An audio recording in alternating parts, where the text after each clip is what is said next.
Hello and welcome to this week's episode of Eat, Crit and Survive, where a bunch of guys gather responsibly in different locations to play some Dungeons & Dragons. It is the last Friday of May when we record this, so hooray. The way you said that made it sound like it was like the apocalypse and you were like recording like this is the last your Friday research show and you're like, the date and time is this, and just before we start the experiment, goodbye, basically. Yeah. But no, it is the last Friday of May, so we have had a shortened week, but it's fucking long. I had a day off. Did you? I need a couple of days off, I think. I've booked travel later on in the month. You have no opinion on days off. Ever. I don't care. No, I know you don't. Every day's a day off for Matt. Exactly. Even when I'm at work. Yeah, pretty much. Turn up sometime, leave again. I like Matt's new character name. I presume that is the character name. It's not. Yes, it is. Yeah. You have. It's up to each individual person to work out how it's supposed to be pronounced. 4 letters. I think it's shit. Oh, sorry. Oh, yeah, sorry. You say question mark 4 times. Question mark, question mark, question mark, question mark. That's the name. No, it's more like an expression. It's like, huh? Mm-hmm. Is it just that's cunning way of telling us that his new character's name, is possibly Mark? Well, now it's got 5 letters. It's got 5 letters now. Well, I mean, in which case it could be Mark. It's shits instead. Shits. So before we kick off, we will do a quick shout out to friends of the show, Game Tea, who have got their Kickstarter up and running. They have been doing it for a couple of weeks now, and by the time you see this, they'll have been doing it for another week. So if you haven't checked it out, why not? But their Coins of Wonders campaign is underway and is very well funded. It was funded within 6 minutes. 12 wondrous coins designed with love in England, with accompanying rules for instant use in your 5th edition game. Bring them to the table, for each one has functional gameplay mechanics, including your game to enhance play, captivate players, build narrative, and encourage powerful storytelling. Nice read of a promo. I know, right? And if you call it in the next 10 minutes, read it straight off a Kickstarter. You can get them for only $99.99. But yes, you can go on there, have a look at their 12 coins, including the coins of critical, which will have their rules, and I have got those set up and ready to come in at some point, probably when the Kickstarter's finished. So maybe next campaign, we'll see. We'll see how much you guys screw up the world. Hello, Jared's kid. Hello, small child. Yes, we're nerds. Her hair is so fuzzy, it just makes it look like she's moving really fast. Vibrating through space. There you go. So yes, Game Tea. But also take this opportunity to look out for some of the creators who are having difficulties because of conventions being shut down and supporting your local community and local economy. Because here in the UK, we're going to have some more shops opening as of Monday, the 1st of June, and then some more happening on the 15th. So have a look at those. See what works for you. And drink Pepsi. And drink a beverage. This game is not. Other brands of cola are available. you mean better brands of cola? No. Damn straight. No, because it's the one I'm drinking. There you go. That's a balance for you. So, where we last left off, you guys had escaped from the elemental plane of fire via a short hop to somewhere, and then eventually made your way to the elemental plane of air via your ally Gundomir, who then proceeded to tell you a lot about himself. Oh. Was that yay or gay? I'm not quite sure. Oh, yay. Yay. Oh. Like, we go around and we barely learn anything about all the places and people that we meet, but then we're like, oh, hey, we've never heard your backstory. And it's like, oh, yeah, that's really sad. Yeah, pretty much. Yeah, Gundomir. He's got a backstory. I've been sitting on that for so long. Anyway, but yes, you learned a bit about Gundomir, and then you went off to do some shopping after a night's rest. Some of you went to visit the stalls, and the two of you that were less inclined to shop, Asher and Kelatar, went for a walk. The I mean, worst wasn't our walk character? you could ever take. It wasn't that our characters were less willing to shop. No, the players were less willing to Us. shop. You Less got yourself a than a pastry, saw a gentleman who was buying a picnic, and followed said gentleman to a tree. Psychopath. It turned out that this was the brother of Orion, who then proceeded to panic and teleport somewhere, taking Kalatar and Asher with him. And the tree. And the tree, which was problematic, but we'll get to that later. Did the picnic also come? Yeah. Good. Good. As soon as you arrived, he caused a great turn of speed and drew his sword through Asher and left her and Kalatar in the snow. Asher Inconveniently dead. dead. Inconvenient. Is there a convenient dead? Yeah, the death where you're ready for it. Yeah, convenient dead is at home in bed in your 80s. With a belly full of wine and a No, mouth around my get cock.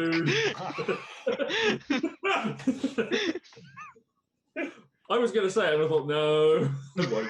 Yes, That's a convenient death. that is convenient death. But with Kelatar panicking and taking use of the planar portal, he rolled into somewhere else, Somewhere worse. somewhere neutral. Somewhere better. Ended up being Helheim, where God Balgi turned up and Balder. Balder, sorry, not Balgi. Balgi. Yeah, Balgi. Balgi, son of Balgi, return. Son of Balgi.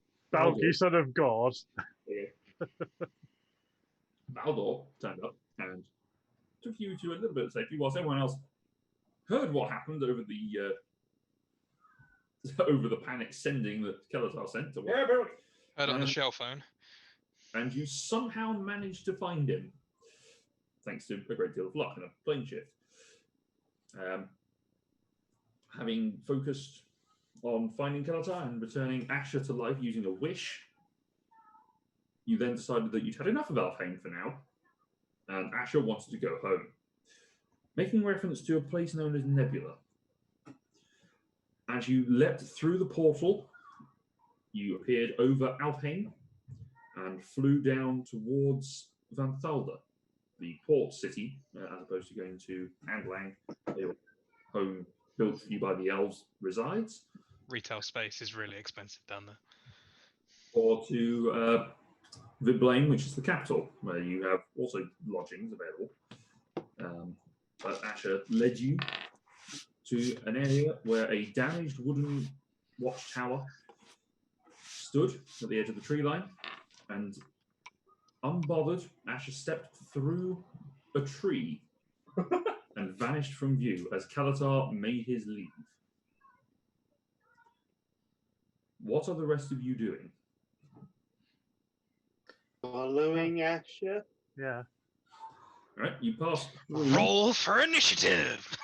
No, you pass through the tree, and at that point you realise that it was an illusion. For as you see on the other side, a huge stone structure with 4 turrets, each standing 30 foot tall. 80-foot long walls, 20 foot high, join the turrets. A stone door, almost perceivable, is available for you to enter, as Asher has already opened it and has stepped through. Yes. Okay. And Asher sort of steps through, leading you into a courtyard. Inside this courtyard, there are 4 statues, each of them facing into a corner of a keep. And you recognize the deities there: Odin, Athena, the Raven Queen, and Artemis. On each, their respective animals sit either on their shoulder or at the base, looking towards one of the watchtowers. So ravens, owls, and deer stand vigil, as if keeping an eye out, the gods watching over you from within, the animals watching from without.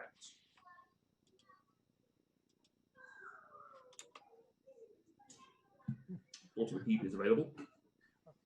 I'll walk over to the statue of Athena, Mhm. bow, and humbly offer up a prayer of thanks for helping save Asher.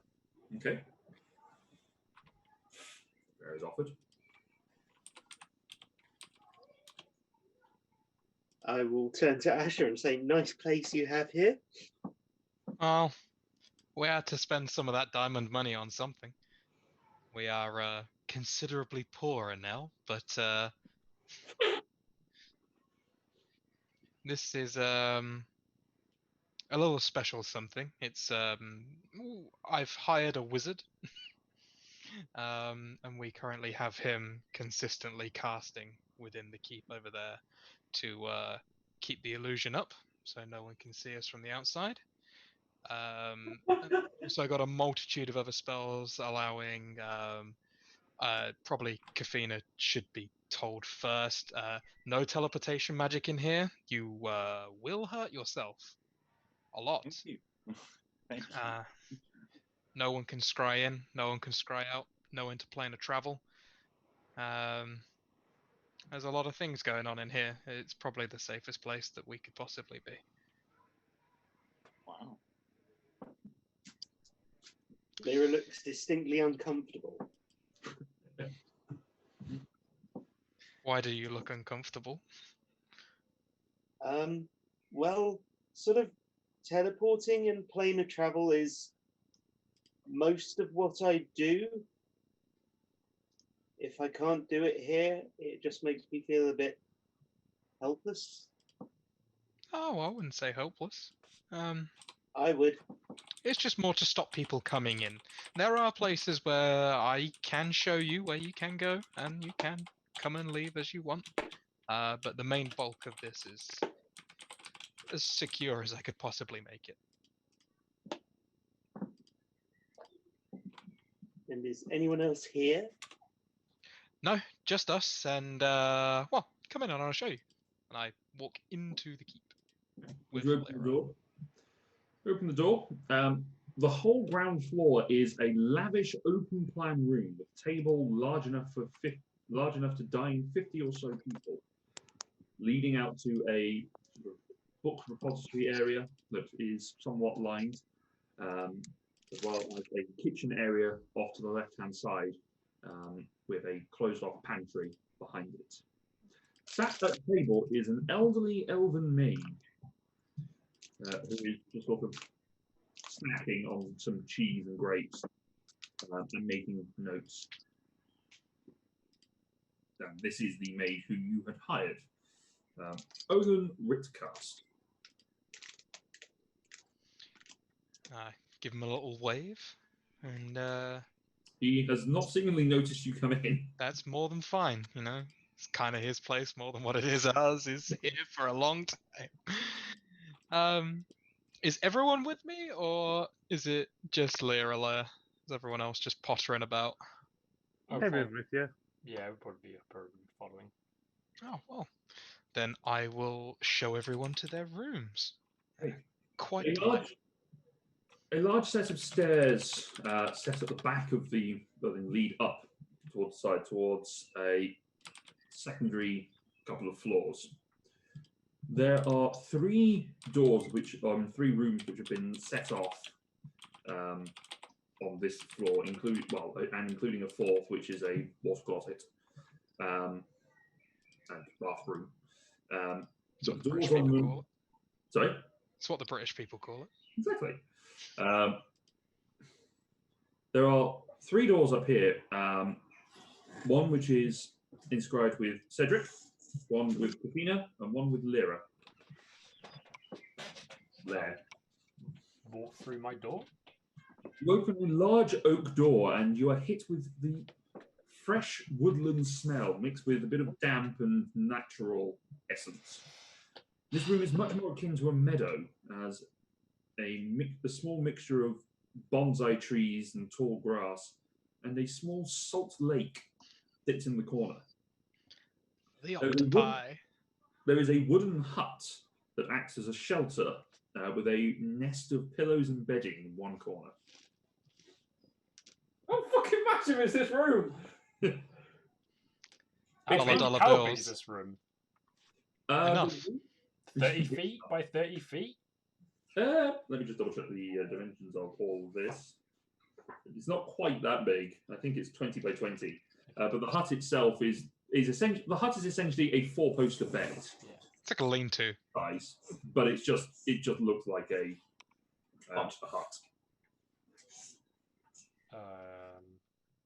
I will get. Yeah, it's about 20 by 30 ish. Okay, I'll get my bag of water holding. I don't really bag of octopus holding, and I will Empty.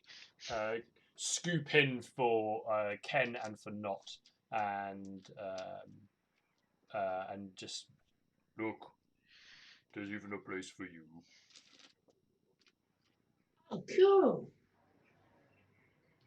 Is there anything to eat? Is there anything to eat? If I look around, can I see something to eat? Stuff for you to eat, not really stuff for them to eat. There Let me is a find out. massive kitchen downstairs, shut up. Cedric. Is there somewhere we can get some food? Downstairs in the kitchen, there's a pantry you can walk around in, and I'm sure there's something they'll eat. As you go to step out of the door, you impact into something, and there's just you sort of feel around it, and there's a physical body there, humanoid shape. Something invisible in front of me. Yeah, there's a few servants in here. Oh, okay. I was about to start swinging the axe, so No. I believe there's close to 100 servants in here if you ever need anything. okay. Please, invisible man thing, can you bring the octopus some food? You hear the sort of wind blowing as it just sort of wanders off. Let's go see some other people's rooms. Okay. You get to Kafina's room. The door is bound more with iron and sort of studded with metal just to hold it in place. It's a bit heavier, but there are 2 doors essentially cut into it. One which is the normal size, and then there's a second sort of sally port door for Kafina to walk through. I was genuinely going to make a joke about a dog door, but it's happening, and I love it. I thought of you, dude. As Kafina steps through her door, then someone else opens the other one. This room has a much more industrial feel. There is a rubber floor which has a slight bounce to it, and there are full tool benches adorning a whole wall. The tools held there could probably accomplish around 90% of the tasks you would need to do. And a small magical heat forge sits in the corner, which would let you do small amounts of smelting and forging, as well as a lightning rod which pokes out to one side. Okay. The lightning rod, I mean, I'm not entirely sure, Fee, what I thought you could do with that, but I assume the way that I've set it up, if lightning were to strike it in this place that never has rain or anything like that, or lightning, if lightning were to strike it, the device that is in it could hold a medium-ish charge. I'm not quite sure what you want to, but in here, you should be okay with the rubber floor. You shouldn't kill yourself. Hey, wow, yeah. I mean, that's really good. Yeah.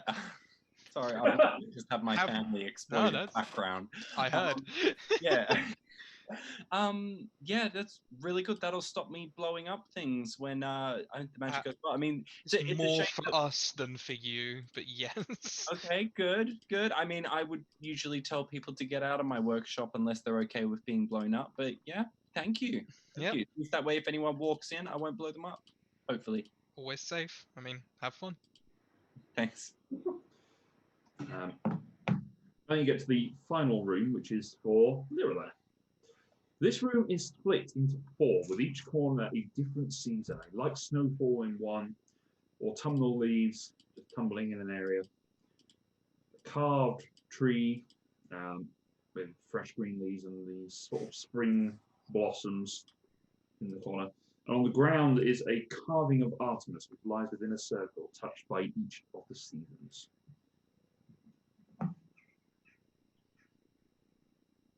You know, I had to make this building and design it long before I thought you would come back, Lyra.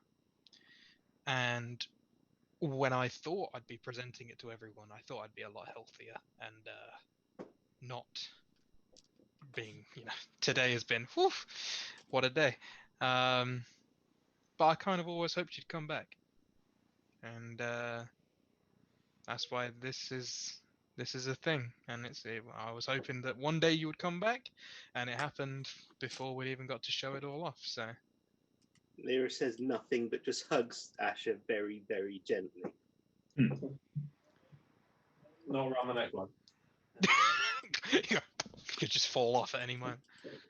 At this point, Cedric, a small platter of various mollusks just appears behind you. Just floating. Yeah, floating, as if it's being presented to you. Thank you very much. Guys, there's your food's here. I'll try sort of scoop an arm down so they can like climb up and then just like be holding the food like this now and then. And you just see them they reach into your bag of octopus holding. They pull out thieves' tools and they start breaking apart little oyster shells. Beautiful. I'm glad that you keep the practice up, okay? Okay. It's an interesting sight. Well, you guys can have fun down here. There's a few more upstairs. Don't worry, Foundling, you're not forgotten. You head up the next flight. I was starting to wonder where I would be sleeping. I presumed there would be a room somewhere. This is a very big place. Yes, you're on the second floor, please. You head up to the second floor and you come to another oak door. And as you open to it, there is sort of blue and silver silk that hangs down as part of the decoration. A sandpit floor with a training dummy sort of scattered around in various parts. And the room hosts a large selection of monk weaponry and a plentiful supply of training equipment and reading material about Athena. You were really hard to try and think of a room for Foundling, because you don't kind of want anything, and you're kind of happy with whatever you get. So I kind of had to build a room based off of the few things that I know, which is fighting things, Athena, and that was it. So I compiled a room of just those two things, and hopefully at least one of them was right. This is very nice. I greatly appreciate it. And I will awkwardly try to copy Lyra's hug of action. I will also hug Foundling, as I did Lyra. You walk beyond this door, and there's, unless anyone else is staying there, you go past a velvet red door that you sort of rest your hand against, Asher, and is Kalatar's. And you step past it and beyond into your own room, which, if you would like to describe how your room looks. My room is a very simple, if you were to think what like a 50-year-old lady's living room would look like. So oak floors, a nice little tiny table with that white cloth that doesn't quite meet all four corners. The chair that's slightly not on center, and whatnot, and a nice little kitchen in there for when Noala and Frode come round, so they can all come through. There's like in the little corner, there's like a big beanbag chair and some books and everything, like children's reading material. Yeah. When I want to grow up. And when to allow for the space, you can reach up. You see that there is an iron handle that is set into one wall. And you sort of move the table out of the way, and you just pull it down. It's a Murphy bed.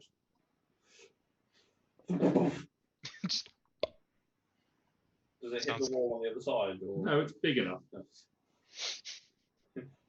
Yeah, very simple, very minimal. And I'm going to fucking bed. You just collapse face first. And your head falls off. Yeah. Bop, bop, bop, bop. So Asher is having a sleep. Everyone else, you are in the keep. What are you doing? Pool party around Cedric's house. I mean, I don't know if anyone else wants to say first, but I'd at least want to explore the place and get a good understanding of the layout. I'm not sure if we've seen everything yet, or if we just saw the main entrance and, you know, living space and the rooms. So at least a bit of a wander until I feel familiar with the layout. Okay. You have a bit of a wander. The ground floor is, as I say, open plan for the full 50 by 50 foot, apart from the pantry, which is closed off on its own separate roof. It's also difficult for you to move around without walking into some of the invisible servants that are just there. But eventually you do meet with the elderly wizard who's there, and he looks startled to see you there. And then, oh, no. You must be one of the friends of the lady who hired me, aren't you? Yes, I am. Kafina, nice to meet you. And Olin Ritcast, Master Olin Ritcast. Yes, this is a rather cushy job for me to live out my retirement and spend my days learning and writing things. You're retired? Sorry, as I asked that question, can I get a quick idea of how old Kafina assumes he is? To Kavina, he probably looks. Probably in the region, looks around in his late 60s, 70s. Okay. So, yeah, retirement's understandable then. Yeah. Age, yeah. But he is an elf.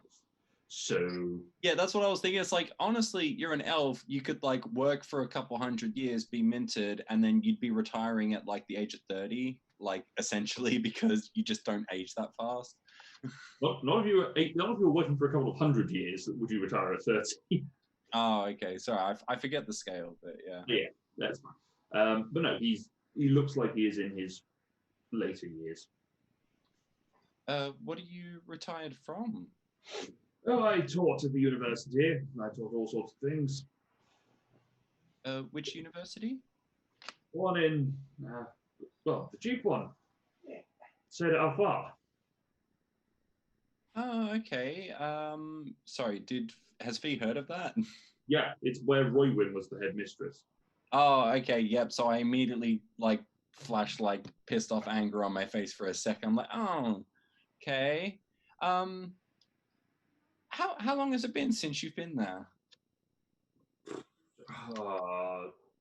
600 years ish, you'll take. Wow. Okay. Yeah. Okay. Fair enough. She's immediately relieved because she probably assumes that Roywin isn't 600 years old yet. So, you know, they probably haven't crossed paths, but, you know, God knows. You try. Yeah. Well, so you taught there, did you? What did you teach? Oh, mostly conjuration, a little bit of abjuration thrown in for the mix. Okay. Did you have a specialty in those areas? Like a particular spell or something that was rather good at summoning things, just gestures around to this mansion. You know, this wasn't built in a day. Well, it was built in an hour. This is built in an hour. That is quite remarkable. I can do a little summoning too, but very small amounts compared to a massive place like this. This is insane. Really? Well, I'd be interested to see your notes at some time. Oh, I mean, yeah, sure. I'm not much of a note taker. I'm more of a just try it and see. As you say that, you can see that the little bit of enthusiasm that's in his eyes just sort of dims. Like, oh, one of those types. Yeah, I mean, I do have notes, but they're not really organized or, readable by other people. I mean, you're welcome to look. Most of it's just scribbling in the margins of my grimoire, and that's about it. No, it's quite all right. Well, excuse me. It's time for my recasting. Okay, nice to meet you. And you as well. And he wanders off. Wanders outside. Speedily away from the tiny person. Shuffling a little bit. Sort of heavy-footed. All right. If I've got a lay of the land and everything now, I'm actually gonna raid the pantry for anything sweet and sour, and something kind of like mid-range, kind of like density. I'm not looking for anything heavy or light. I'm looking for something roughly in the middle, like bangers and mash. Okay. You start looking around the pantry, and it is confusing to see. And eventually, some of the servants sort of float in. You notice that these ones in particular have been tied up with aprons so that you can actually see them. So I literally see aprons floating in, and that's it. Yeah, you just see two aprons wandering while holding a rolling pin. It just comes towards me. It's gonna be the world's weirdest Yeah. gang. Roll for Weirdest initiative, gank Christina. that's about to happen in here. You're about to get jumped by 3 aprons on a rolling pin. Apron of smothering.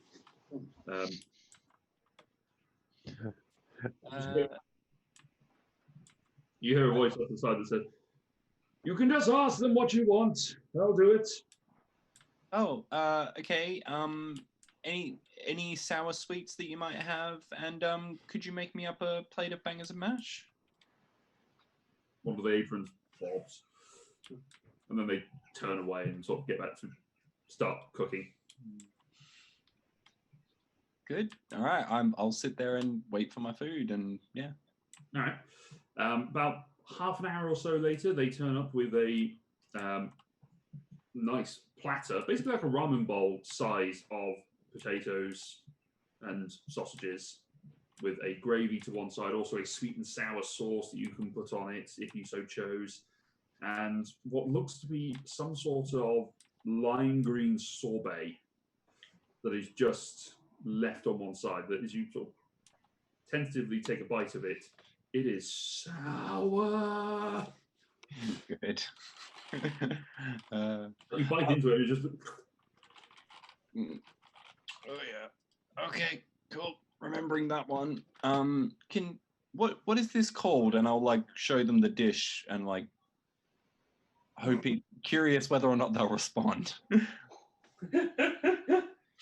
The apron sort of bobs up and down a little bit, and then turns and wanders off. Okay. Does the food look like more than Fee could eat? A little bit. It looks like it's a very generous portion. Yeah. I might just yell out because I don't even know where everyone else is. Like, is anyone else hungry? Okay. What time is this? Now it's about 11. In the morning? Yeah. Yeah, thought it would be. Yeah, but I'm pretty sure. I died before lunch. That's just. Yeah, like we. Actually, Yeah.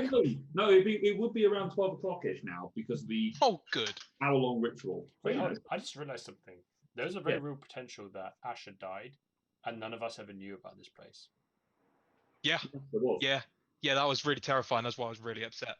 Less about the character dying, more of there's this entire thing here now, which has cost so much diamond, and the wizard would carry on, and no one had known it was here. Because it's literally just that wizard that knows it's here. That's literally how certain like tombs and ruins are started. It turns out like someone started a contract, but that person died, and so the contract never ends. Yeah, literally, that wizard is the only thing who knows it here. Yep. I don't even think Geronimos knows. Nice. He might know that I asked for the space, but he doesn't know what's here. I think you did have to talk to him to ask about to get the wizard recommendation. Yeah, I needed He does- someone who was vetted and not Cher Roywin. Yeah, essentially. A strict process was followed by going, yes, the first one you mentioned. I can't wait for us all to be betrayed. Oh, yeah, it's going to happen. It's going to happen. You know, you can't have a thing like this for too long because it's nice. Turn up Like, nice. and something's, you know what? I thought like, oh yeah, I could build like big walls and stuff like that, and then I'm waiting, thinking Dragon's just going to turn up and fuck it up. I can see it coming. Well, also the original description of what you gave me made it a 70-foot tall. No. And Yeah, I wanted a big fucking tower. Yeah. you that's did, the, but that was nowhere near in the basic dimensions of the spell. Also, But I maybe wanted a Xbox big as well, tower. actually. Well, build Maybe one. I just have my keyboard Originally, Funny. all of your rooms were 50 by 50. Yeah, one floor each. So, do you want to pick Sky You could have just tomorrow? put like the whole castle in like a She giant sent me an bird email saying, cage "Can to you send me keep your dragons email?" out. She said, "Send me a text saying, "Can you send me your email again?" And then Although the she dragons was would be like, smart enough to pick it "Don't up. worry, I and found fly your off. form." But anyways, so yeah, The what are short the rest answer of you the doing, form. if anything? Or are you just taking the day to recharge Maybe. and recover?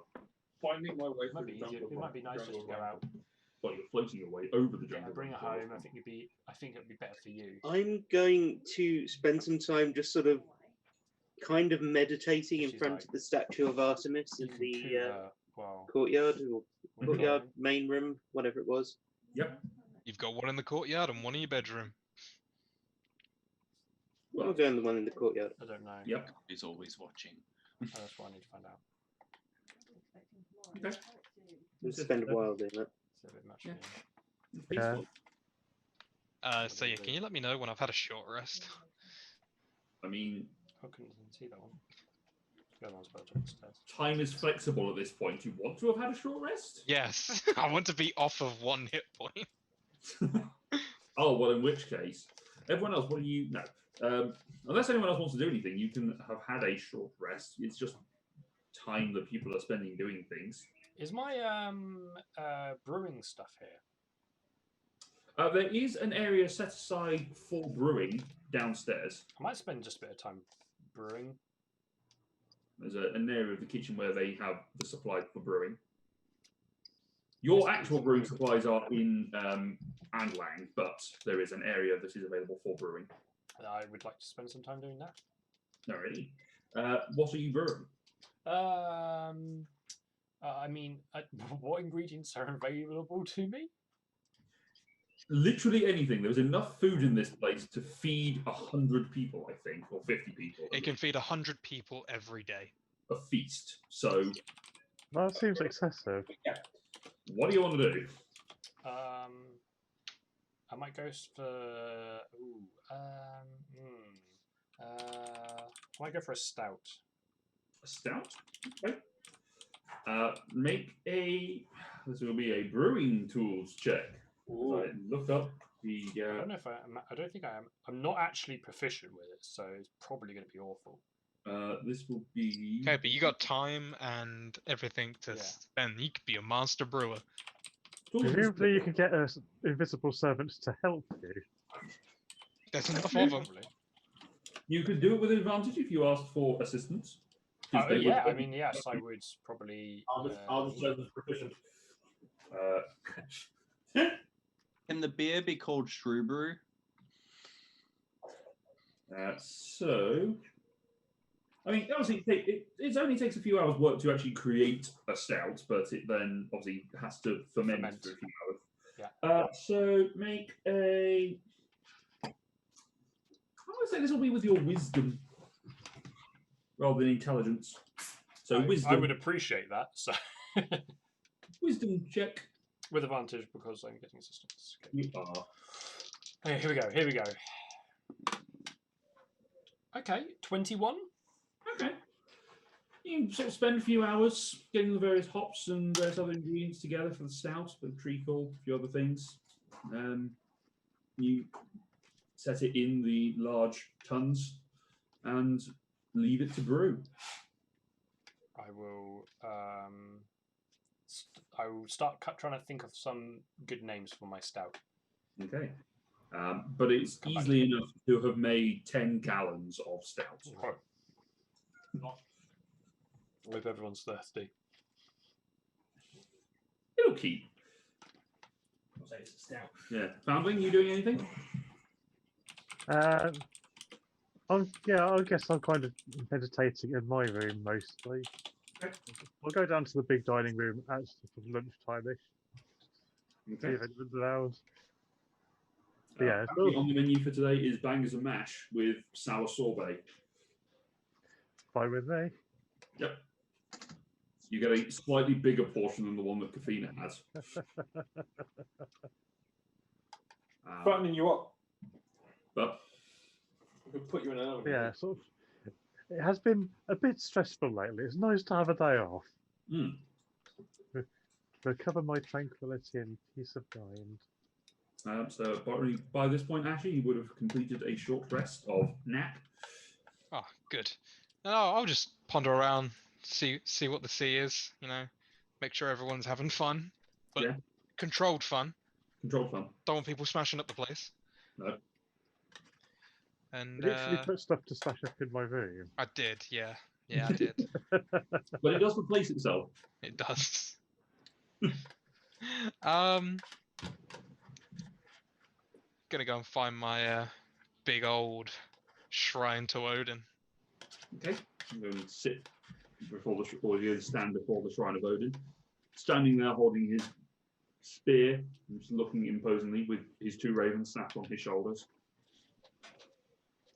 And yeah, I want to see if I can commune with Odin like I did last time. Okay. Roll for me a religion check, please. Ooh, not ready. D&D, man. Always good. Religion, yeah. Yes, please. Ooh, okay. 16. 16, okay. I mean, for my religion, that's great roll. You sit and concentrate for a while. What are you saying to try and get Odin's attention? Yeah. More of praying up to him, and it's a little bit of a breakdown more than anything, that I feel like I've failed him, and the decision I made may not have been the best one. And at this moment in time, I'm wondering if I'm good enough to be surrounded by the people that I am.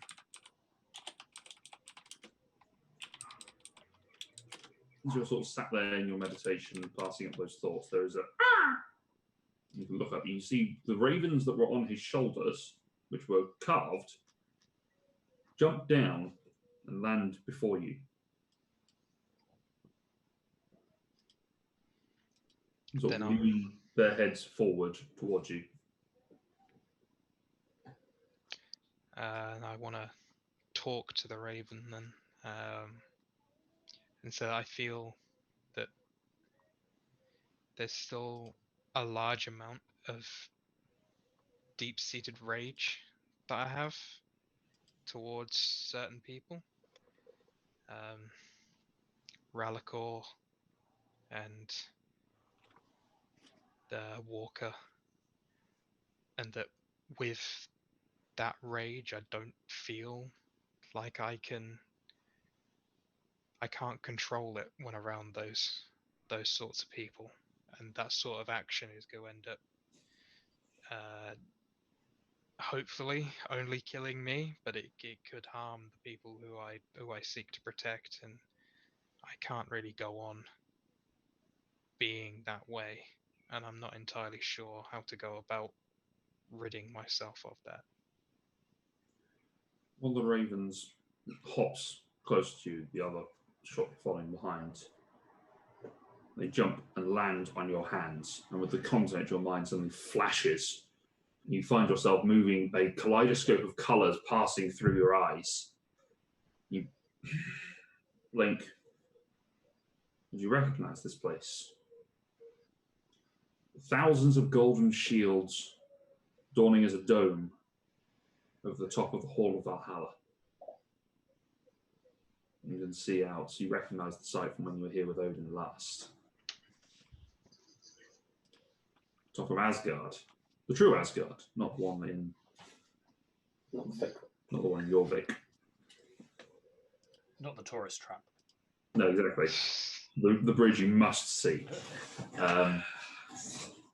Finally know what a heavy toll is, and it's not 50 gold. Nope. It's head and shoulders above that. A voice says to you, "You believe you have failed because you fell. I've never fell before. This is a first. I'd argue that falling is a prerequisite to becoming my service. That was different. That was unavoidable. Was this? It was avoidable by simply waiting. Do you believe that by acting in anger and rashness, it cost you your life? It cost me my life, and it may have cost me a very good friend. So what are you asking of me? Before I came here for the first time, I was a religious woman, and just that, after you banished me and threw me back, I didn't know what to do with my talents, and it resorted to a brutish and very aggressive style, which worked for me in the beginning, but ultimately is a tainted style of battle. It's not effective against who we are going up against now, and I doubt it'll ever be effective ever again, really. I just wish there was a way to go back to how I was before without the anger and the brutality of it.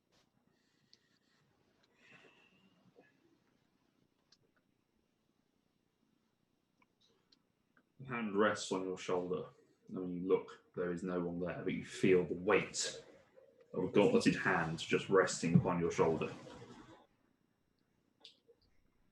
Paths and choices keep us alive.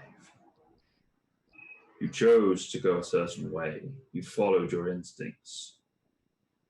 You would not forget those entirely. Or would you? Would you rather absorb the knowledge that you had once and use that as guidance?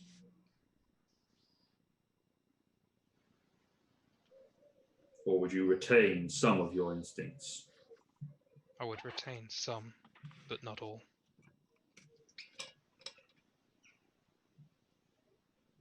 Make a persuasion check. Persuasion. Do I actually have? Yes. I do. Is he correct? 23. Ooh. Natural 20.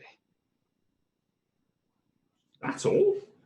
I'm not proficient in persuasion. I thought you were. I thought that's what you were celebrating. Okay. 23 is good enough. I will tell you if it's good enough. And now it isn't. No. And what would you do for me in return, Asher, daughter of Helivi? I would continue to serve you admirably. And if I should fall again, continue to serve you even through death. If you die valiantly, then you will rise again as one of my servants and my chosen. But should you fall that time and be chosen, you would be restricted to Valhalla. Are we agreed? Seems like a fair deal to me. Then I grant you the wisdom that you once sought. Take it as a gift and go. Thank you. And there's a sudden, as the light flashing in the other direction, as you travel back down the Bifrost and land with a thud on the ground, sat in front of it, and you feel as if some of the fury and rage within you has subsided somewhat, but instead has been replaced by another divine power source. Something that feels stronger, more natural, more how it used to. So with that, you can switch to the version 2.0 of Asher. Sweet. Dun, Oh, dun, yeah. dun. Couldn't have gone much better. Nope.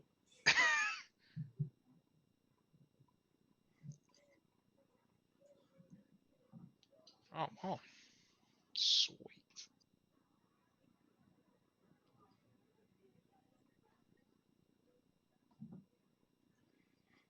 Alrighty. So, is anyone doing anything else?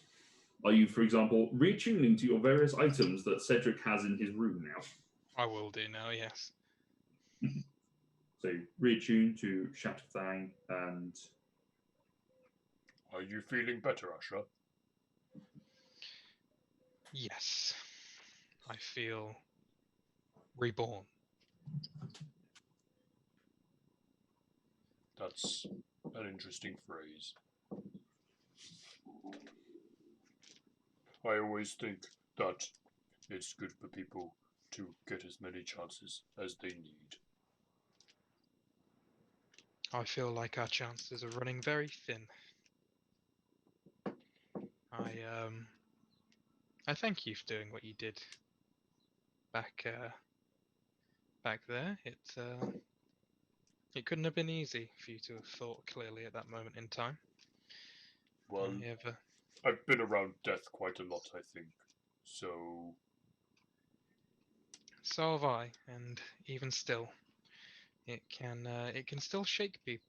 And thank you for keeping your cool. you're welcome. Everyone is very important to me, and I wouldn't want to lose you.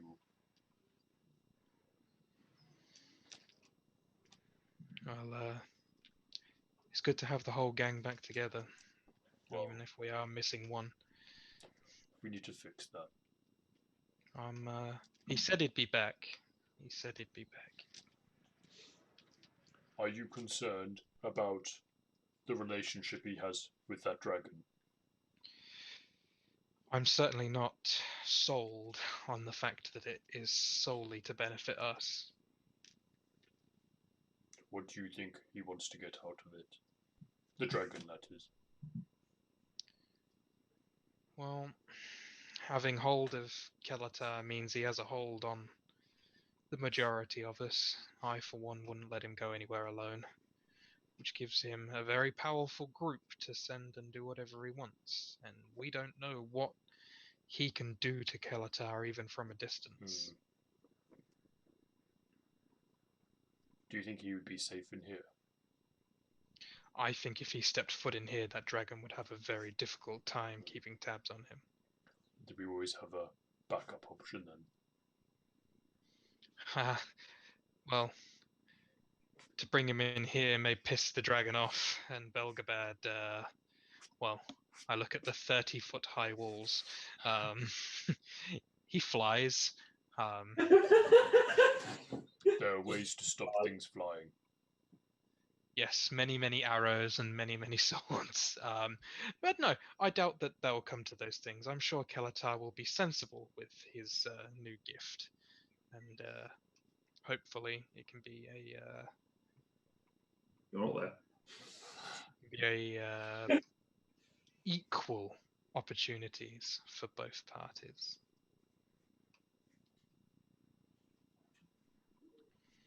If you fall in battle again, I presume you want me to do everything I can to bring you back. If I fall in battle again, I don't think I'll be able to be brought back next time. I will still try. I appreciate the thought and the effort.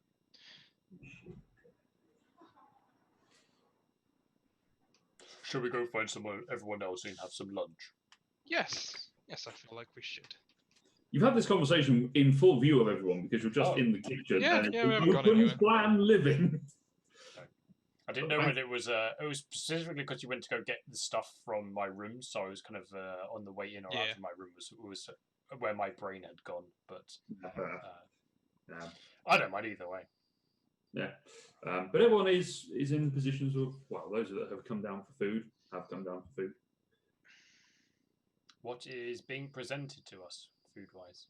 Bangers and mash with it's a bangers and mash for everyone. Sweet and sour sauce. It's a banquet of bangers and mash. There are 6 different types of mashed potato.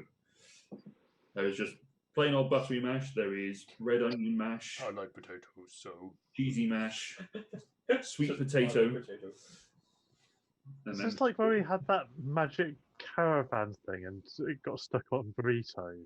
Yep. I accidentally sent it to burrito. and blue potato mash, which is really intriguing. It's just mashed potato, but it's blue. And 24 different types of sausage. what are those 24? I take a bite of each one, Luke. What do I taste on each bite? You have basically a large variety of them are variants of the same type, but with different meats. That's convenient. Yeah. So you have goat, chicken, pork, beef, salmon. Ooh. And then you have 4 different varieties of Okay, nice. different, different seasonings and flavorings. You've got chili, salt and pepper, plain. Ooh, chili salmon actually does sound quite good. Yeah, chili salmon sausage is intriguing as a flavor for you. Cedric will, mainly Ross, but mostly it is also Cedric will load his plate with those ones. Yeah. I kind of want to make chili salmon sausages now. I don't know if that's possible, but any butchers out there, do it. Chili cheese pork sausage is amazing. I'll take a for it. That's part of Australia. I do like a Kaiserwurst. I could imagine a bit of chili being nice in that as well. Yeah. Oh yeah, but Australians, at least they give out sausages when you go to vote. Do they? When, you get a hot dog when you go voting. When you vote. when the hell did that happen? Why didn't I get a hot dog? After you moved here, Probably after you left. they went, right, now he's gone. Like, there's that fucker that always eats all our food. Let's not give him any. Yeah. Yeah. I think they did that when they brought in mandatory voting. They gave everyone a hot dog, I think. I've been told so by Australia. Never heard of it before, but it wouldn't surprise me. No, that sounds like an Sounds Australian an thing. Australian thing. Anyway. So sausages are available for a lot of you. You find a mushroom somewhere and it makes you cry, Cedric. But what are you guys doing? Your time is your own. I will remind you that you do have, at this point, you were told that you had about 7 days before the event that was going to happen with the Cult of the Void was going to occur. And since you were told that, 3 days has passed. We've only really dealt with one person as well. Yeah.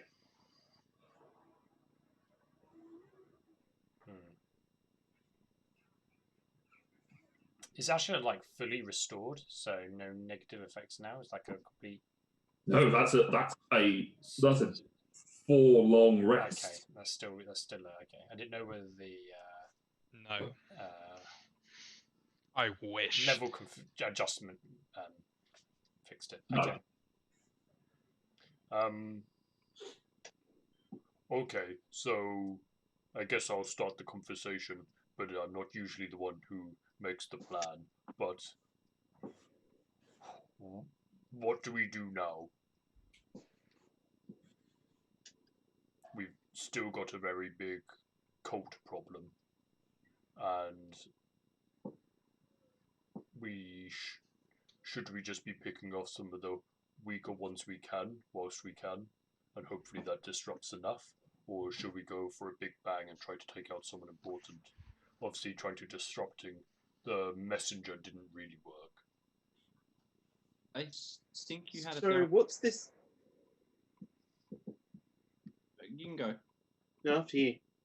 I was going to say, I think you have it more with, we need to go for the bigger fish, because if we don't get them, they keep the plan going. Whereas I imagine the smaller ones will, kind of bail once their leaders are gone. If you're the leader and you're still there, you're probably still going to keep things going. I can tell you from experience that the more junior members of the cult can be replaced and have been. Okay, so it's big fish. But which big fish? Probably. Sorry, out of character. I don't remember hearing about an event that was happening. It was mentioned that it would happen, that Orion was passing on the information and that it would take place in 7 days. He was basically given orders that something would happen within 7 days. But we don't know what it's going to be. Not specifically, no. But I thought the thing we've been doing, we're trying to like disrupt as best we could from him passing around whatever it was, the instructions on something. It was passing around notes. It was passing around Roywin's notes, which were based on the results of the experiments that occurred in Alfheim, in Viblane. Yeah, somebody carry on. So we don't want other people doing that. Well, if it is big fish we are after, the only ones we know of are the giant in the plane of air and the matron mother in the Underdark. And it's not the matron mother, it's the demon lord, whose name I've forgotten, but she's not a drow, she's a like archdemon. Oh, the rot woman. Lady Tartarus, possibly. Lady Undergrowth. That's the one. Lady Undergrowth of the Tartarus branch, who is Zugtmoy. Zugtmoy, yeah. I'll cut it in the notes. Yes. Of the two, Zugtmoy is in the middle of a city that is presumably well defended. The giant is not. The giant would seem the better target. I will point out, for the sake of clarity, you do also know that Geryon is one of the visionaries. Yeah, we know with him already. No, we haven't. And Lyra, you would know that the all 8 of the visionaries that were, well, at the time, were restricted to their own planes. They could not travel between planes. I thought I'd pass that on. Yeah, I know. But it was because you said that people said that Zugtmoy would be in the Drow City, and that's not. Yeah, she's not there. She will be in her lair of hell. That's her domain. But that might well be where she comes across if she manages to. Are all the 8 visionaries different masters of different layers of hell? No, they're from different planes. So They have their own there's element. one from each of the elemental planes, Mm. one from the abyss, one from the hells, one from the Feywild, and the 8th I was never quite sure of, but it might have been the astral plane. And this giant is one of the visionaries. We think so. The one from the elemental plane of air. Interesting that it was a giant on both the elemental plane of air and the elemental plane of fire. Do we think it's going to be a giant for the other elements?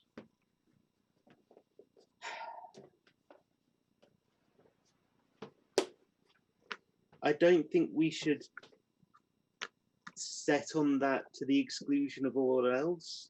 But if we're sort of investigating in those directions, it might be worth thinking about. I wonder if we could get in touch with Balgi, son of Balgi. Sorry, who?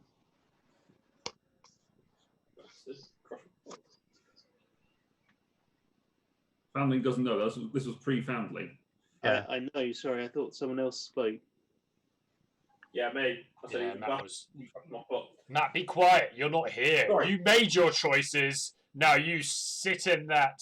I don't know where I'm going with this analogy. You can't eat your cake and also bake another one and then eat that one too. Well, okay. Yes. You can't bake 2 cakes and eat both of them. Yes. That sounds like a challenge. I can certainly try. I was going to say, I've got a weekend.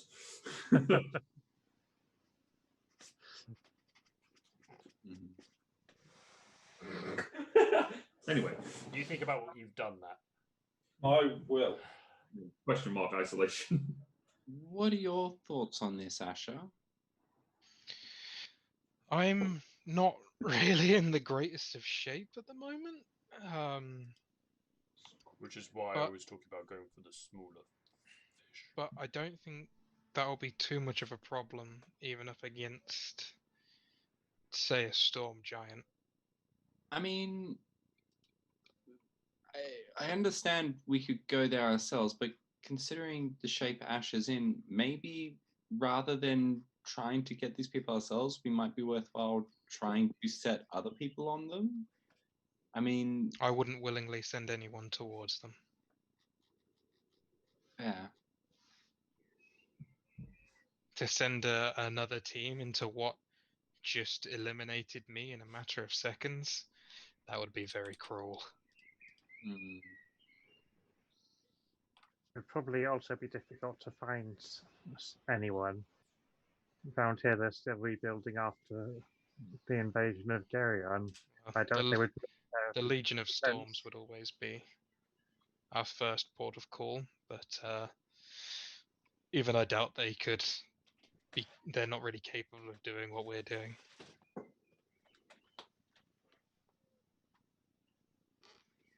I just don't like them. I could ask Samira if she could help us. Sorry? Samira. I could ask if she could help us. Who? I don't follow who is Samira. Oh, you might not have met her. I know exactly who Samira I've is. realised that maybe only Fee and Lyra will remember. She's a very nice lady, and I spent some time talking to her. And she said if I ever needed anything, I could ask. Does she have any particular skills that would be useful? Useful, but she does have skills. I'm not really sure, to be honest. I think she's good at the sex. But I didn't. She's a great conversationalist. That's what I do know. I'm sure that's very nice for her. I'm not sure that those would be useful in our quest. You sure? It seems Can I make some kind of, I don't know, would it be history check to see if cloud giants are interested in conversation? Sure.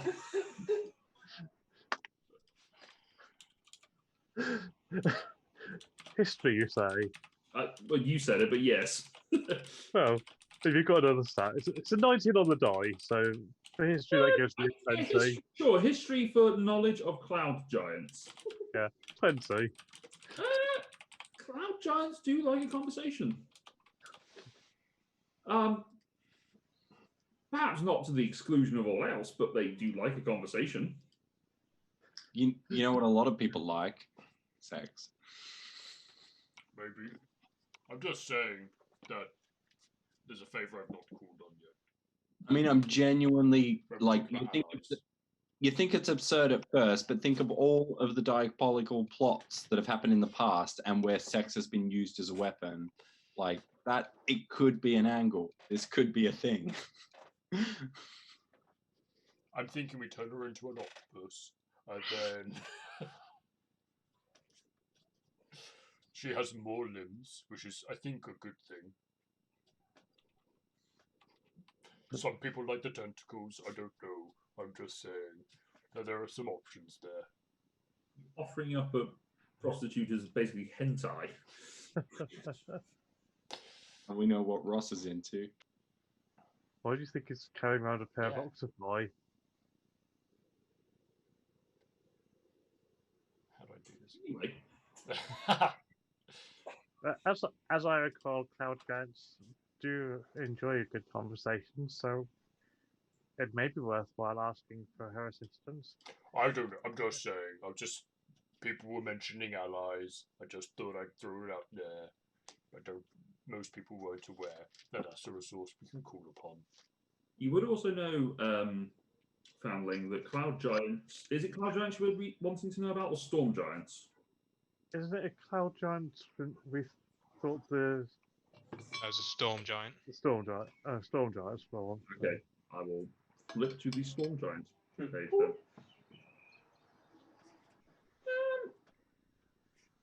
Yeah, storm giants tend to sort of be taking in omens and keeping things out. So conversation does help them to understand those various things that are coming to them, so they sort of understand the world of what's going on.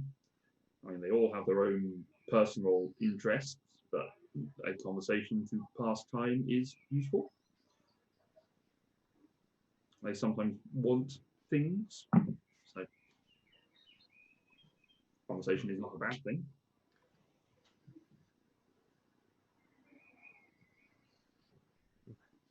yeah, storm giants do enjoy conversation and use it to help them interpret omens. They may have their own desires apart from whatever they're doing with the cult. Maybe it could be worth exploring that.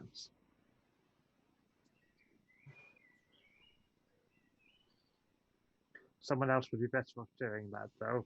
I'm not the most persuasive or charismatic talker. Kelatar would be ideal if he had left.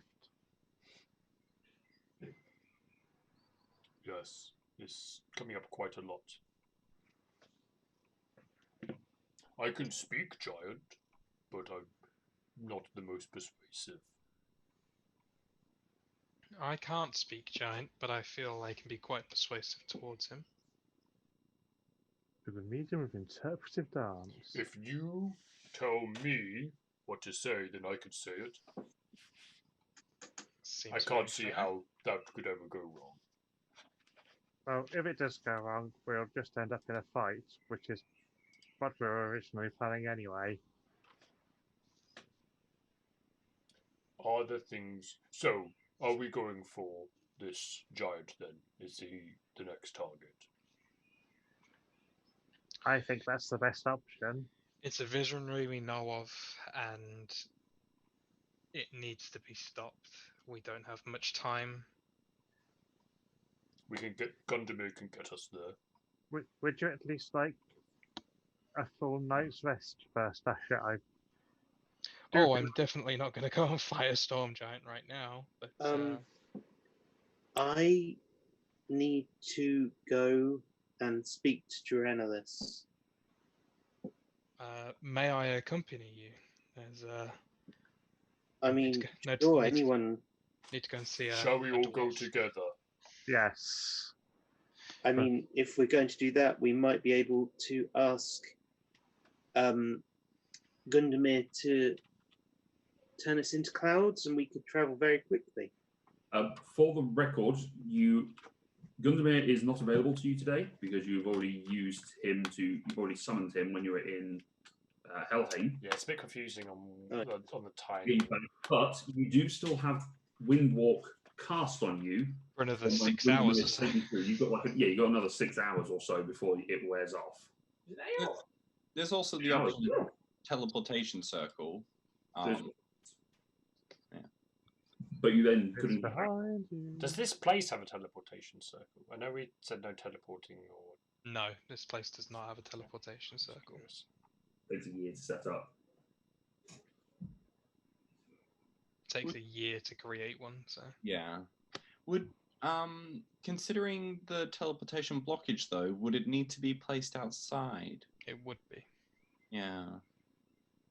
I mean, not that that's bad. I mean, it's snowy outside, right? It's ish. Oh, okay. So it won't just naturally be covered by the snow at all times. No, it's cold up here, but to a certain degree, the constant daylight that you have in Alfheim does keep the snow from setting too thick.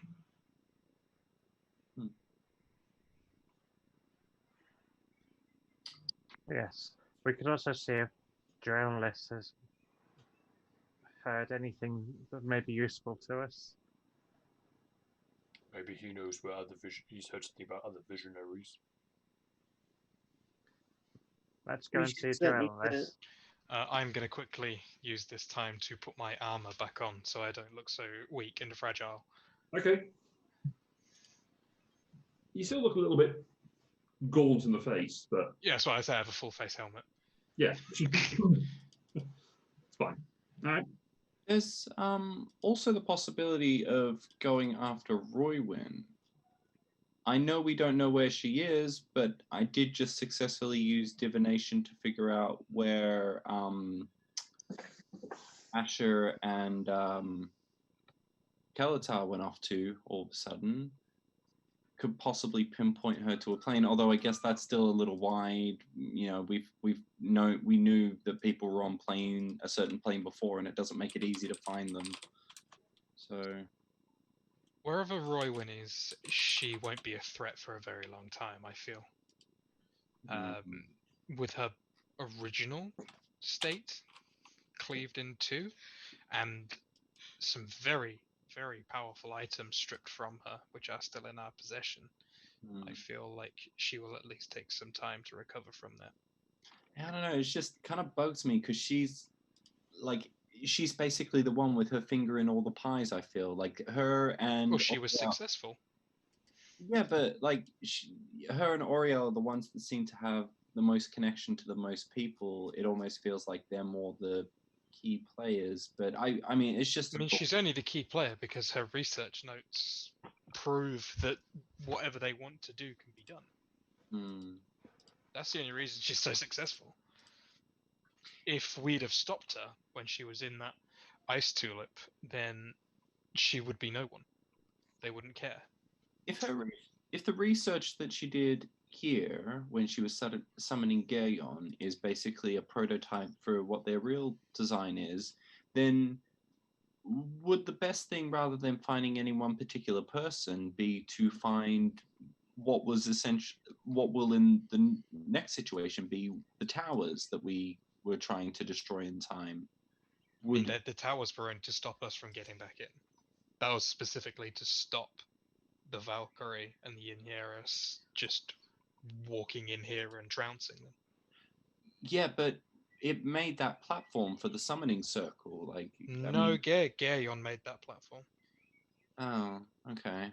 The lighthouses were used as the overall barrier, but they also used 3 towers as elevator points, which created the ice platform over the top of the Blaine. Yeah. But that wasn't the lighthouses. They happened to use 3 tall towers that were a part of the city anyway. So they weren't any kind of special like setup towers for performing. No, it was the the main clock tower in the castle, the lighthouse, and the wizard school tower.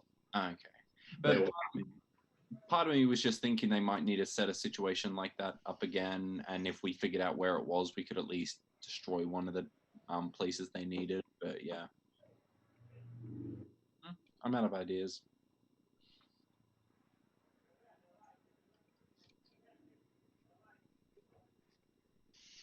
So I think we're pretty much all agreed on hunting a storm giant once we've settled up some scores here.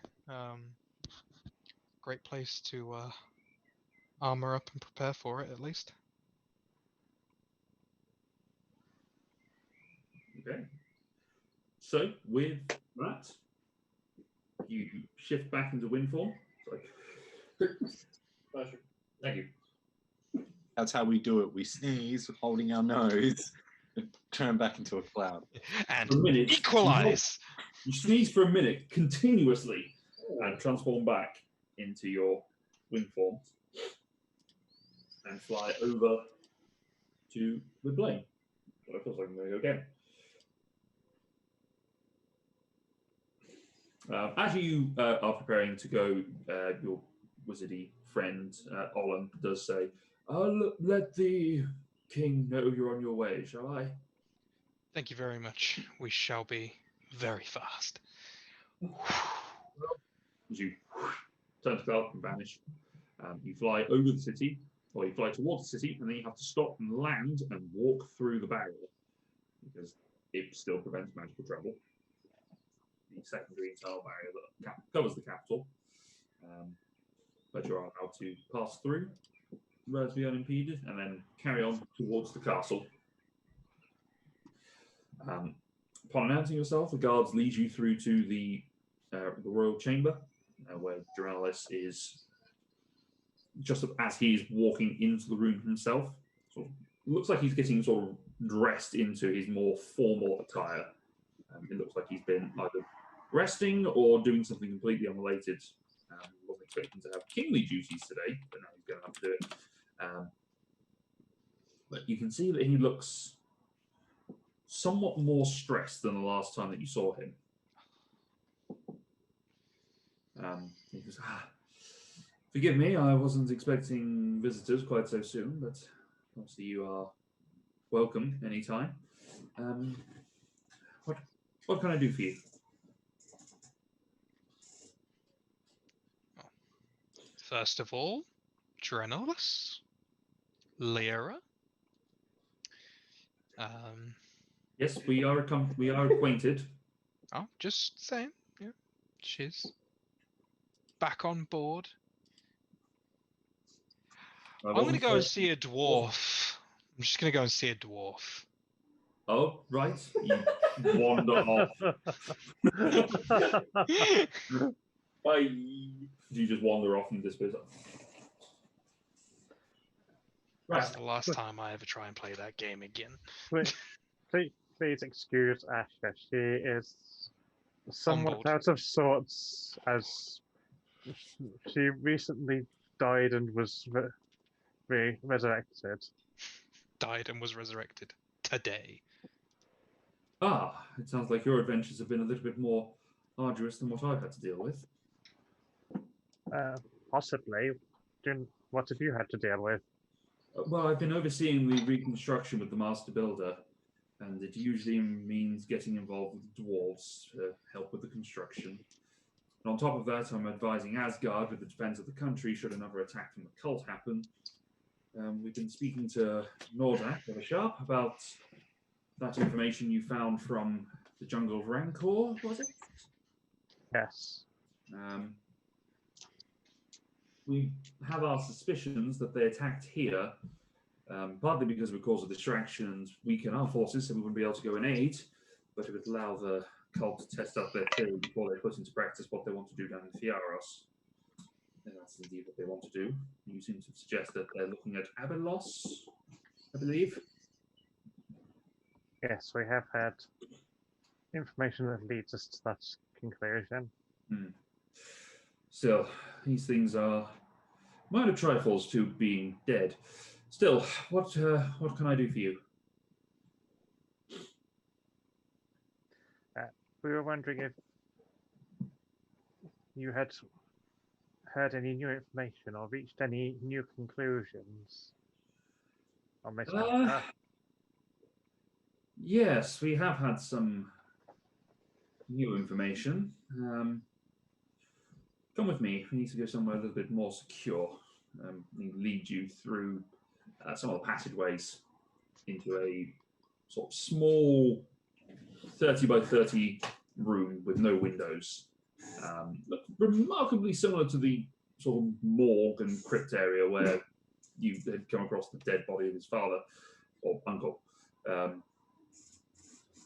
He sort of comes down and says, yes, this will do. This is one of our more protected storerooms and keeps us from being spied upon. Cousin, if you would like. And out of the shadows stepped forward the other elven figure that you know, Dareth, the Master of Shadows that you had saved once a long time ago. Dareth nods to each of you. A moment to look at Foundling, you haven't really had much dealing with before, but nods anyway. We've apparently had an agent in the Uranus branch of the cult. A defector who turned double agent for us. I've been debriefing him on some recent occurrences, and he has some useful information for us. Turns around and says, Crous, come here, please. As the door opens, you see Matthew. You see before you a light. You see a light. Yeah. Don't go into the light, anyone. You see a large feathered being with humanoid bodily features, a pair of wings sat just behind, and the feathers are completely black, apart from a green kind of stripe of feathers that goes over the top of the head. So you've got a mohawk as well. You didn't want to be left out. No. It's just in. But the avian Aarakocra figure that stands before you, the Dara says, "This is Crous. You arrived here yesterday. We've been discussing the information that he has." And that is where we'll take a break. So, new character, who did? I don't like him. I think we should just reject him as a group. Good idea. Yeah, I'm I was expecting it anyway. super dodgy. Obviously a bad guy. I mean, black and green, most bad guy colours you can pick. Yeah, reckon? Clearly. Yes, says the person with a skull and mushroom tattoo on the back of his shoulder. Yeah, don't worry about that. So yes, we will come back in about 15 minutes or so. We will pick that up from there. So we'll see you in a minute. And we're back. So, as you have met this To the bitches for some meated. crow-like individual, has been introduced to you as Crous. You can correct him. My name is Crous, not Crous, as you said. Horse. My apologies. Crous. Cruz. As in Crucible. Like Tom. Like couscous, but with an R. You're not there. Or Ted, I think. My name is spelled Crous. You just kind of ignore the O. Hello, my name's Cedric. Nice to meet you. Who are these guys? Oh, sorry. These are members of the Wandering Stars. They are a elite band of adventurers who have saved the city on a number of occasions, or at least one major one in recent times, and among other things brought me back from the dead. But they are currently on the search for your former employers. You're the people searching for the Order of Balance. Yes. Or the Cult of the Void, I believe you know them as. That's what I was looking for. That makes more sense. Obviously, being from within the Order, I know them by a different name. You may want to explain a little bit more about yourself before you say obviously. Also, usually when people reveal themselves to be part of the Cult of the Void, we typically try to kill them. So I would probably explain quite quickly. Well, I was. My parents were part of the Order. My father held the position of Brother Illuminated for many years. As I grew up, I learned the ways and ideals of the Order, and eventually replaced my father as Brother Illuminated when he died.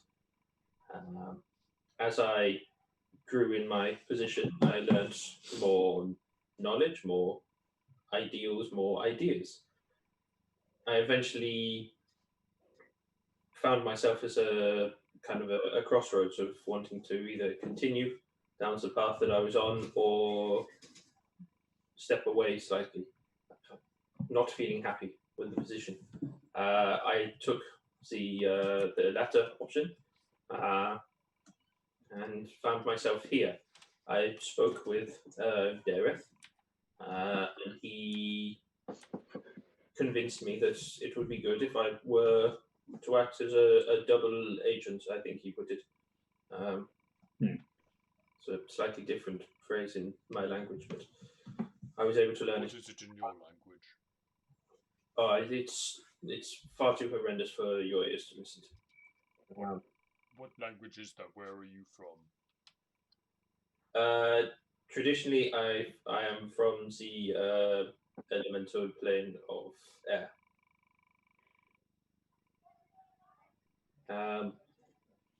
Acting as this double agent, I was able to find information and pass it back to Dareth, and we were able to try and think of plans in order to bring the order down from within. I finally took the step to pretty much leave the order recently, and arrived here yesterday, and was looking for the next step to go on. Insight check. Yes, thank Are you very telling much. this through? I was also going to do that as well. His, Was about to say make an insight check. But make an insight check. I'm not the DM. sessions, 14. Okay. 19. Okay, 14, 19. You feel fairly confident that what he is telling you is the truth. You more so, Cedric. Why? Sorry, Fee, you were about to say something. No, it's okay. You can go first. I was just going to say, why leave the cult now? Why not continue to do your work from within? Because given the point that the order are almost at, it's not long before terrible things happen. And I thought the best way was to get out and try and stop it from this side. Do you know what terrible things? The calling forth of the visionaries.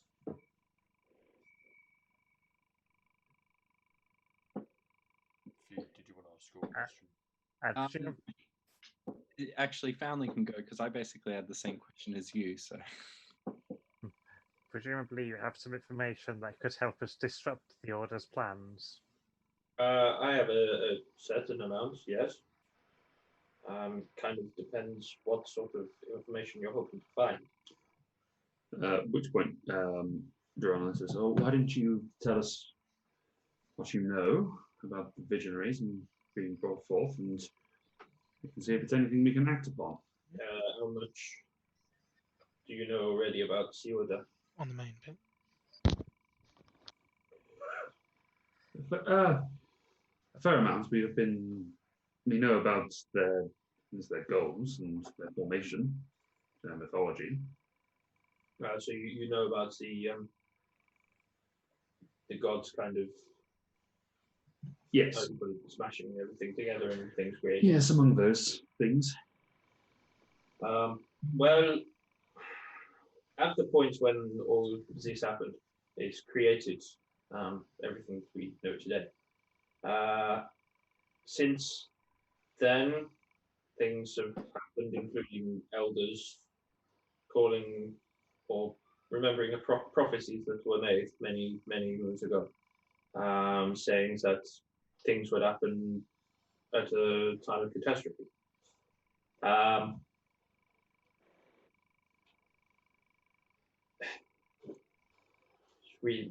Scrolling through my thoughts to try and find the right things. And accent. Oui. Having a visionary on each of the elemental planes and a few others. There was someone known as a visionary on each plane. Just do get to the point. You are repeating yourself somewhat. I just met these guys. I don't know how quick they are. Well, how much have you explained to them there or there? I explained about the visionaries, the different ranks beneath each visionary. We now know the identities of several members of the cult, visionaries and below. Which visionaries are you aware of? We know of Velamas, of the forest guard. We know of Gay on the Darkness. We know of Lady Undergrowth.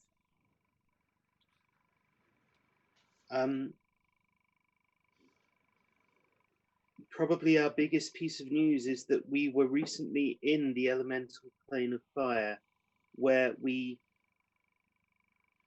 battled and defeated the Scorch Lord. Do I know anything of the Scorch Lord? You know of him. You do not know who he is. Right. We also defeated Roywin, though our magic knowledgeable people think she may have had a magical means of making that not count. Reynolds scratches his elbow thoughtfully. Yeah, she did seem to be the sort that would prepare for an eventuality. Death would be a minor inconvenience for her. Sorry, who is this Roy Wynn you speak of? Oh, Arcanist. Oh. Or something gay, and she used to be she used to be on our council here. Double agent herself, as it turned out. But years away from me. Yes. Right, okay. Yeah, she sounds like a how you say, tricky customer. That's one word for describing her. It's another word, a bitch. Sorry, it's a piece of vernacular I haven't picked up. Yeah, yes. You've been speaking to the dwarfs again, haven't you? It was right. You used the right word. I mean, there are some good people to talk to when you've got nothing much else to do. Yes. Crous, sorry, could I ask something? So you grew up in this religion, basically, this belief In the order, yes. in the order, yes. So from birth, would it be? Yes. Yeah, because you said your parents were part of it. I wasn't sure if they were part of it before you were born. And you called it something to do with balance, the order of balance, yes. the order of balance. So could I ask, what was the doctrine you were taught being brought up in this organization? She's not fussy what she eats, but she has That's eventually the followers of the order of balance would be brought together with the visionaries to restore the prime material and life itself to well, back to what it was before everything started. And that sounded like a good thing, like going back to before everything existed sounded appealing, or just sounded like it had to be done? It's my use of the of your tongue. It may not have translated properly. Not kind of before all life started, but before everything started to go sideways. Okay, so what's forgive me, what I'm trying to do is understand the mindset of the people in this, because obviously everyone we've encountered fervently believes that what they're doing is right. I don't think we've met anyone who thinks they're doing the wrong thing. They all seem to think this is right. I just really want to get my head around the mindset of that, because we don't usually get a chance to talk to these people before we have to either kill them or die ourselves. So when you kind of grow up in the order, you feel like it's normal because you don't know anything else. Having found myself in a position where I thought there might be something else to all of this, I decided enough was enough. So I've been trying to learn the other side of all of these, which I believe is effectively you guys kind of fronting the resistance against it. okay.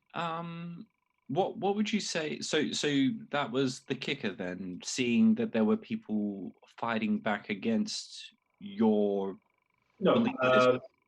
before I came here, I had no knowledge of you guys.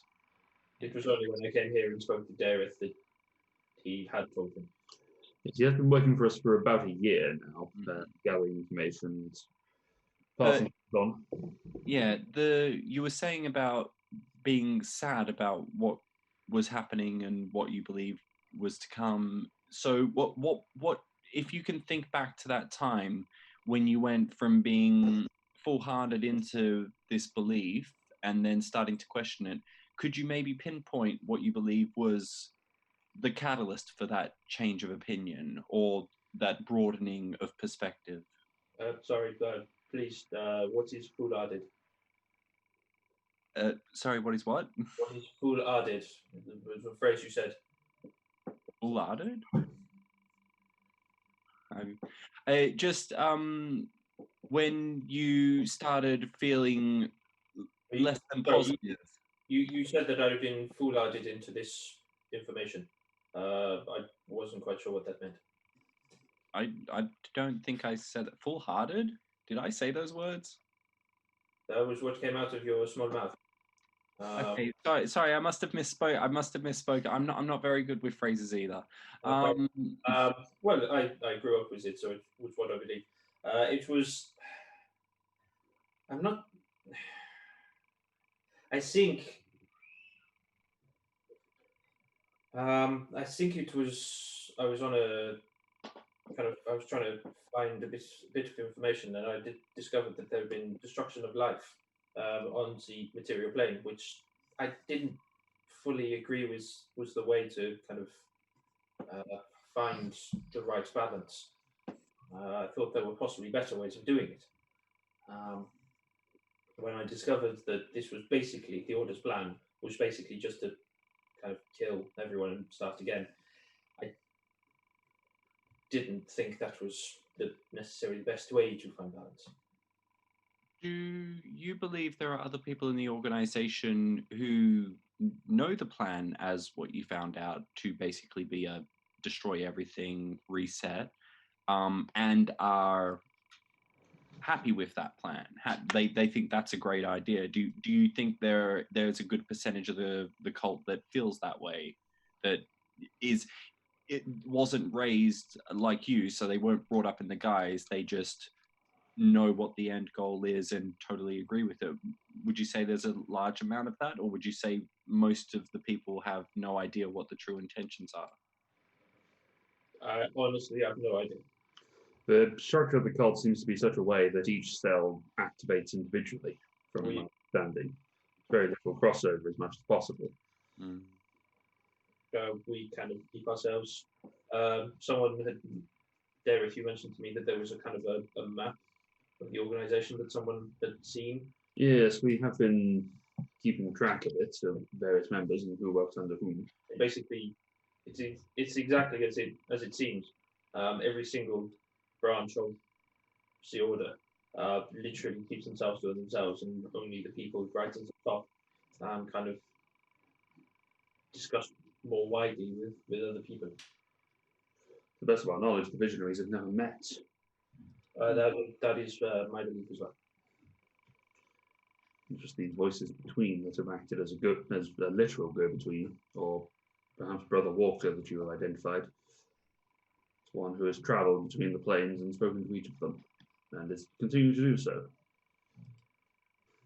Our reckoning and the conversation that you had with Nordak, you have maybe 3-4 days before whatever he's passed on all the information, and then whatever they're planning to do will begin. I suppose ideally a way to stop Olean would be good, though that did not go well when Asher tried it. Asher? She is not here at the moment. I'm sorry, did she fall to this walker that you speak of? Yes. He took her head, but fortunately left with the rest of her body, and through the use of some very powerful magics, we were able to bring her back to life. He took her head. She got better by the sound of it. She was decapitated. That is some remarkable magic, I must say. Ulrion carries an extremely powerful magical weapon. I hadn't realized quite how powerful it was, but I believe it to be extremely powerful and one that only allows certain people to wield it. Would I be aware of such items? Maybe I'll double check. Or history. I don't think I've read through it. We should get out a few things. Arcana or history. Okay, they're exactly the same. Good. That's what I thought.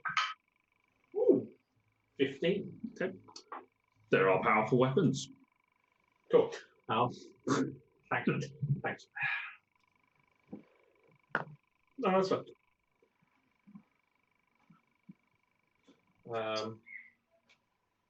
What was your next step in trying to go towards the order? Provisional plan, if we Waterdeep. don't get any information to change it, was to return to the plane of air and All right. strike at the Master of Storms.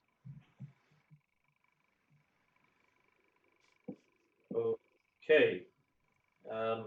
May I ask, before you do this, how much do you know about the Master of Storms? We have a rough location and we believe him to be a storm giant. Named Racevelga? And for us, that's enough. Name and a race and kill them. And a location, we need to know where to go to kill them. Oh, okay. So instead of ASL, you've got ARL. Sorry, you know him as a storm giant. We had information that led us to believe that.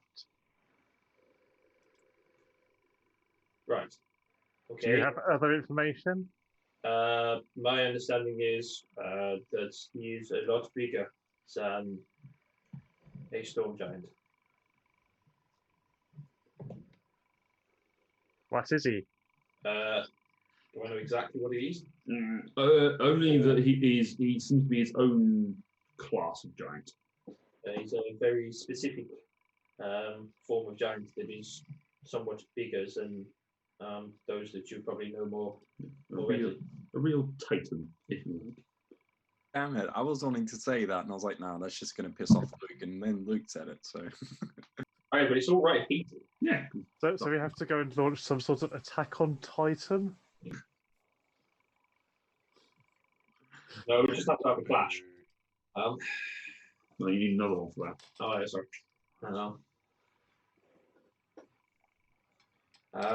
But you also know vaguely where he is within the plane of air. We believe so, yes. Obviously, it's hard to describe as directions are a little vague there. But we had someone that put this in the right direction. I mean, that's not far off, to be honest. He lives quite close to the boundary, to the prime material.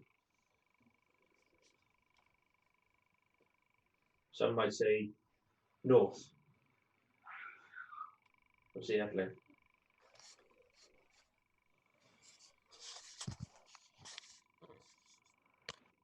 Do you have any other suggestions for possible targets? The only other visionaries that I know of are Influence, Tidal Surge, and the Ever-Moving Boulder. I only know their titles. I don't really know a lot else about them. I think we could assume the ever-moving boulder is on the plane of Earth. I mean, that would be a fair assumption. But like I said, that's all I know. Was one of them the tidal surge? Yes, that's what he's known as. Plane of water, likely then. You're going so well. What do you think of Influence might be? I do not know that. No, neither do I. We did know some people under his purview, though. We came across Bloodline and Zealot, who are from Influence's branch, and killed both. So when you fought or found them, they were in those positions.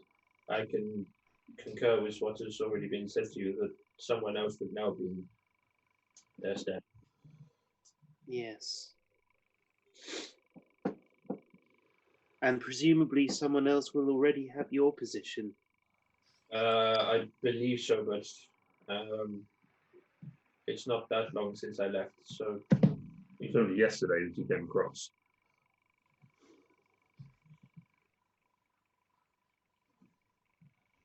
I'll be fine then. You know, they'll have to do interviews, they'll have to be CRB checked.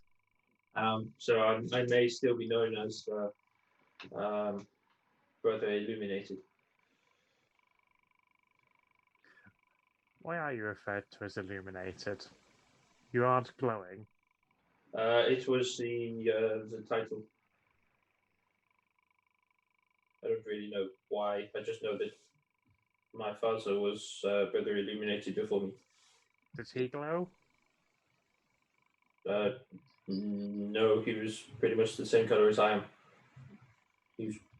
I'm pretty much a copy of him. Is it ironic because you don't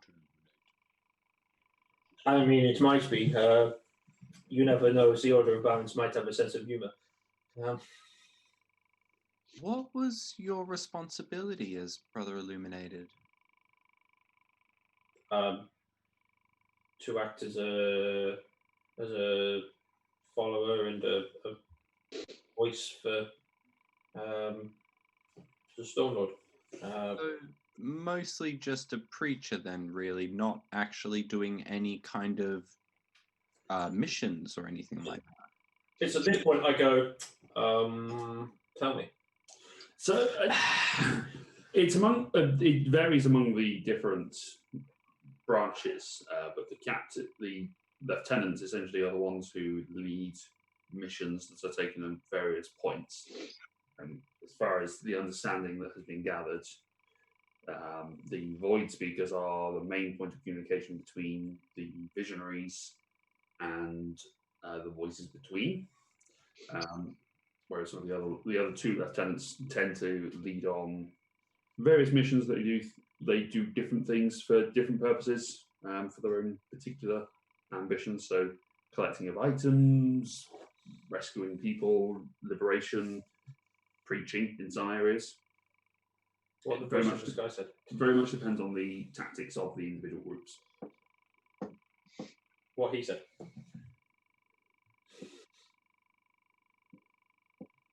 I ask you a question, and then just some voice from above comes down and just fills me in. Sorry, God.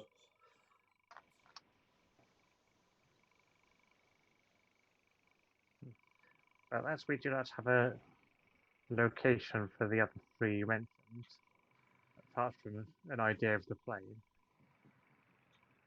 I still think the Master of Storms is our best option. I also know where they're going to appear when all of this happens, if that's of any consequence. Brennan looks up. Oh, what do you mean? What do you mean? What do I mean? Well, What do you mean? What do I mean? What do you mean? Keep that going for about 5 minutes. yeah. I mean, you're certain that they are bringing through the visionaries, and you know their locations, the way they're appearing? I know some of them, not all of them. Which ones do you know? Right, I know that Influence is going to appear above Maymore. That's not good. Defenses up there. Tidal Surge is going to appear at Solvisa. There's places That up makes there. sense. And the other moving border is appearing, in the mountain of South Peak. It's kind of like, oh shit. You also knew where Master Storm was going to pop out. You're really going to do me like that, Luke? Sorry, come. That how it is now? I took your head. I thought I might as well crush your backstory. Yeah, I was going to say. It's fine, Connor, because all we have to do is get rid of the mountain, and then he has no mountain to go to. Sorted. Just move them out. I also noticed that the Storm Lord, Master of Storms. Master of Storms, sorry, my apologies, will be appearing at the peak of Gaia's desire. That causes some concern to you, Lyra. Yeah. Because you know that the head guild of the Brotherhood of the Orionids is based there. Obviously, to a certain extent, these are just words to me. I don't really know the significance of these places. They're places in Fiaros. Most of them are borders. Borders with where? The ocean, mostly. Sorisa, South Peak, coastal towns, and Gaia's Desire is a mountain range that leads towards the southern edge. But Maymore is the capital. So it should be relatively well defended. It depends what or who influence might be.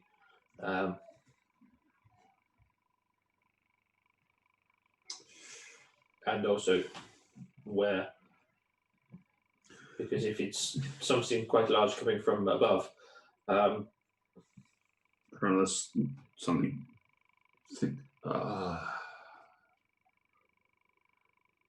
His captain was Bloodline, was it not? Was, yes. That's what your ZL said a moment ago. And Bloodline was Oloro. He was a dragon, correct? Was, yes. Was. But there wasn't anything that sort of suggested what particular plane he might be from.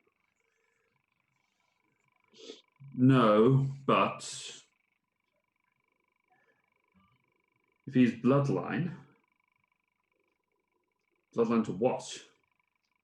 Sorry. If he is related, perhaps, to his captain, that would mean that that visionary is an ancient dragon. Of what sort? Say he was of the void? Hello, I was a void dragon. Do I know anything? Make a history check. I know what that modifier is. None. 3. Yep, you have no idea. Cool. I will do some research into void dragons. They are dangerous beasts, but I need to confirm some things.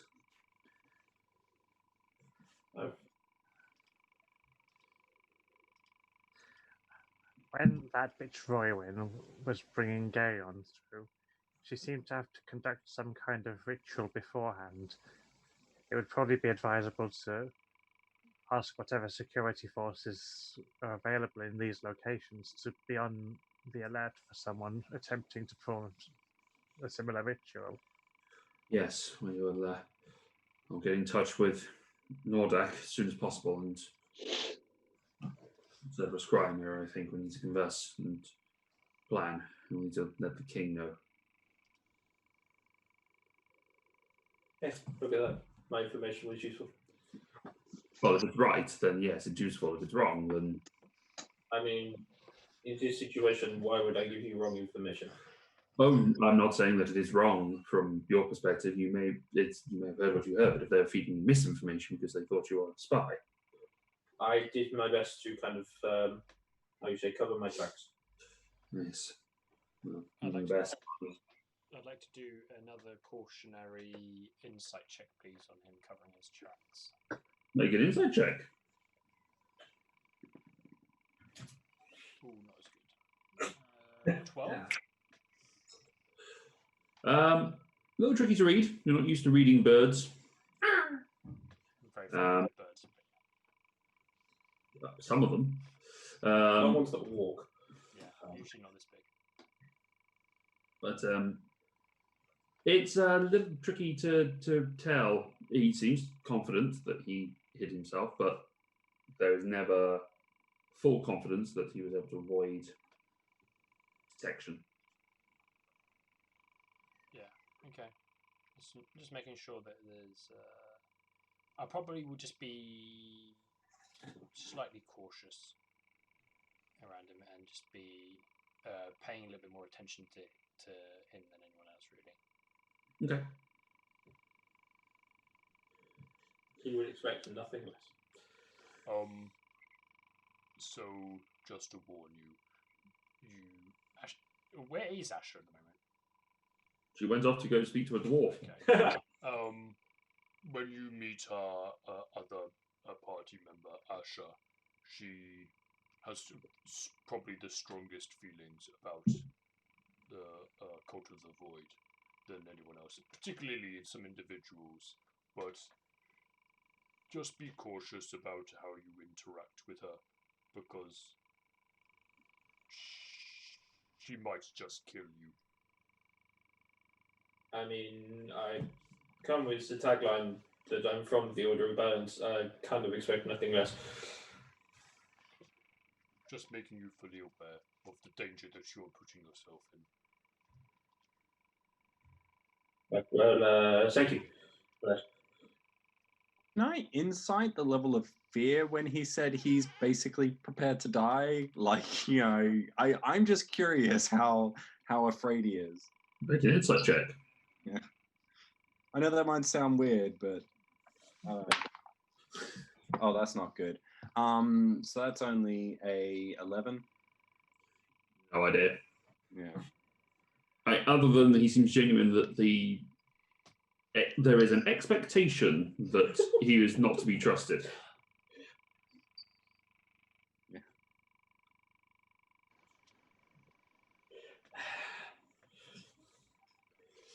Yes, we all need haircuts apart from Tom. I don't need a haircut. What are you on about? Lockdown hair is the best hair.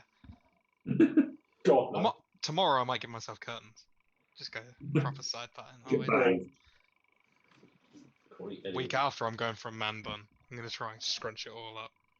Have like one of those shitty little... You go for a man bun, I'm round your house with scissors on a pole. I'll tell the police. That's why I said a pole. My vote's for a top knot. Can you do a top knot? If you're going to do man bun, you might as well go full top knot. Either option comes with a tagline. Please. This is the last episode Connor will be with us due to his hair choices.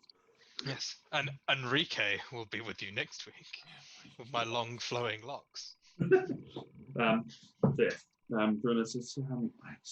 guess if there's nothing else that you have to share, then I think I've shared about all as much as I can at this moment. Then I will go and pass on that information to Nordek. I know he has a team that is searching through some of the other planes to try and encounter some of the visionaries, but they're making certain preparations. That'd be useful. Thank you. If there's anything else you need me, I'll be upstairs. He turns on his heel and leaves. I suppose we should find Asher. Oh my god, I've lost my head again. What head? Literally. As we cut to Asher, you are making your way through the courtyard of the castle to the far side of the walls, where you know the forge that you are particularly familiar with is standing. As you open the door, you can hear the ting, ting, ting of hammer and metal. And there's a brief look up and just goes, "Oh, hi! Oh, it's good to tink. See you again, tink." As you recognise the dwarf Dwellin. God, I want you so. Always good to see you. Oh, hey, it's Dwellin. good to see you. Too. Hey, that's fine. What can I do for you? Oh, I don't know. Rough day. Well, not because of the armor or anything. It looks very impressive on you. Well, there's a few things I would change, but I don't think that's for your problem. More of a my problem. I mean, if I can help, if there's a problem with the armor, I can try and take it. No, I think the only addition I would add to it makes it very impractical. Wait, what's that? What you wanting to do to it? Well, recently I was hit very hard in the neck, and I was thinking, if there were some big plates that could come up, like in and around my head area. I'm just shitting with you, man. Magical swords are crazy. Hey, magical swords are crazy. Hey, some of the right bastard swords that are made. Oh, Tell me, Hey, do you make any of these bastard swords? oh no, that's beyond my ability. I make some which are pretty dickish, but they're not quite the full extent of bastards. What's the biggest dick sword you currently have on here? Well, I've got this rather fine beauty, and he goes behind, and he pulls out a massive, great sword. This is one of my finer, big fuck off swords. Quite significant in its heft and weight. You get a real swing behind it. Not as good as. I was gonna say I draw mine like just kind of not quite in the market for great swords. But, Tell me, what long or short swords do you have? oh, you got some pretty fine long and short swords. Is there anything in particular you're trying to look for? I drop a very large coin purse onto the table. I am looking for well, actually, the coin purse weighs 600 pounds. Because I just checked it, because I was like, why does it say I'm encumbered? With I'm money swole as fuck. And yeah, my coin purse weighs 600 pounds, so Yep. How much is in it? enough. A lot. So yeah, I put the coin purse in on the table. I am looking for a very unique shield to replace this one here. I put my shield on the side. Mhm. And I'm looking for a longsword to gift to someone. Right. You wanted the longsword to be traditional or in the elven style? Elven style. They are very particular with their art. Right. I think I got the thing. He goes off and comes back with a very fine, straight falchion blade. Where it just sort of curves off into the point. This is something you do tend to find in the elven style. It's quite light, but particularly strong because of the hard plating of the metal.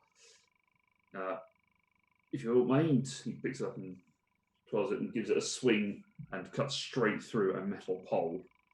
Enchanted with some of the strongest magics we have, it'll cut through most things and hit pretty hard.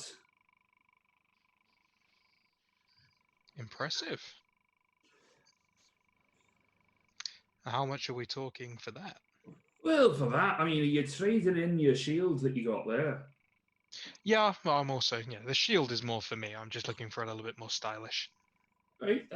Well, you're trading in the shield. That on its own. What? Like, That sort of thing. I could knock maybe 3,000 gold off the price. But you're looking at for this sword in the region of 40,000. Okay, and are we sure that's the cream of the crop, Dweller? You're looking for it to give a little bit of a kick.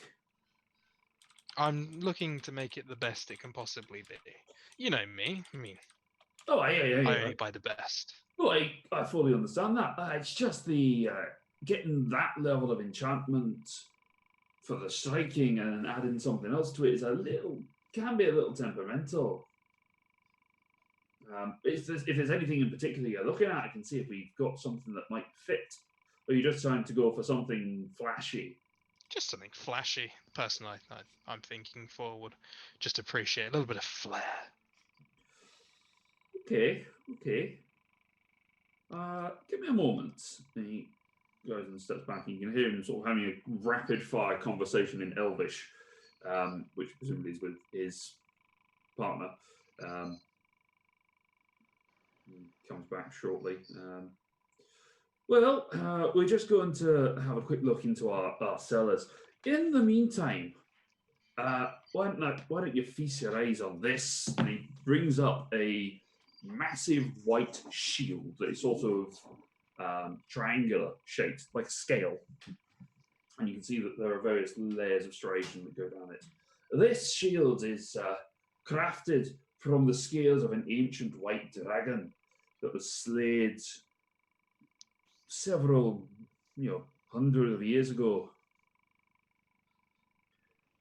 Impressive. It's quite an interesting blade, to be honest. Quite an interesting thing on its own. It gives, if you concentrate your magic into it, it's been properly enchanted, it can give you somewhat of protection against the cold and various other wonderful attributes to it.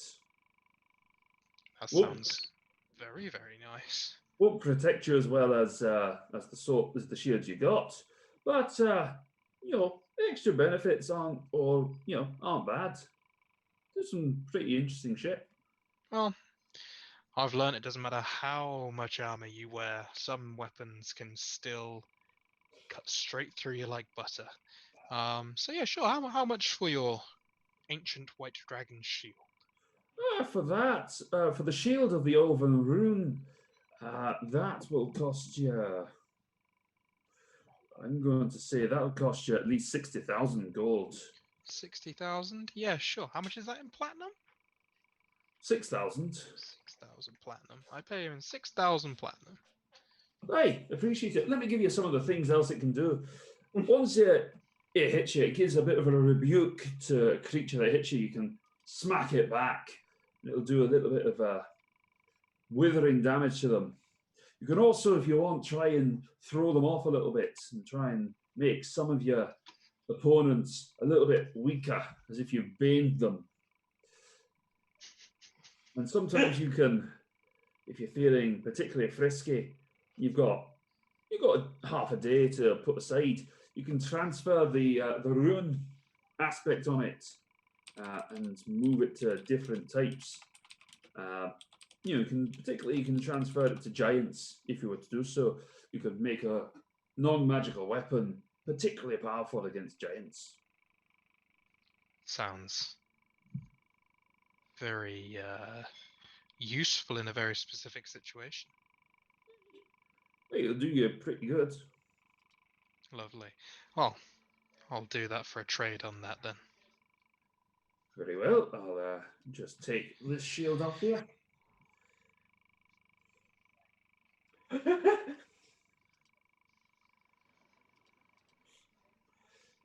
Right, I should be... Baron, thank you. And he comes back. You can give this a go, and he picks up another longsword. This one is essentially shaped like a cutlass, sort of a long curved blade that you can't expect to see. This one has that same striking enchantment that we put into it to make it the sharpest that it could possibly be. But it also has the added bonus that if you concentrate to it and you give it a little bit of a whisper, it can reach forth into one of the elemental planes, bring out some particularly frosty damage to those that it hits. And how much is that going to run me? That one, it's going to be up a little bit more, to be honest. That one would be, I'd say, 70,000. Alright, so we got...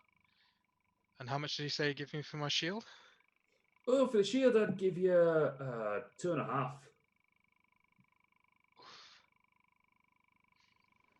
Well, for the shield, if you're trading the shield, I like you. I'm paying a lot of money, Dwellin. I mean, Is it Oh, aye, aye, possible? aye. Is it possible? Just is it possible I can give you 60,000 gold and the shield for the sword? Make a persuasion check. I will use my channel divinity. Which Gives does me what? +5 to persuasion roll. Just sort of the glow of Odin comes through. So, oh, thank God. So 27 minus 4, so 22. Okay. Ah, you're breaking my balls and my heart, but because I like you, and you've given me a lot of pleasure, and because you promised me your sword when you die, then that nearly happened, Dwellin. You have no idea. hang, sure. 60,000 short. You got a deal, and the shield. Thank you ever so much, and I will be seeing you soon. Though I don't doubt it. And take the shield. Not bad craftsmanship. Take care of yourself now. And you as well. Don't See you want on to the have other that side. sword. Don't want to have that sword too soon. You know what I'm Oh, saying? don't believe me. It's yours. Good riddance to it. Lovely. Well, with my new... Is that a Frostbrand +3 or a +2? It's not quite a frost brand. Okay. It is. It's very similar. It's essentially a fire brand, but with cold damage instead. The blade itself is known as Biting Edge. Biting Edge. You can sort of read that from the runes that are inscribed along the scabbard. That does not appear. That's because I haven't created it, because I Ah. did that on the fly. I will generate that later. Okie dokie. But it is an attunement item. That's fine. It's not for me.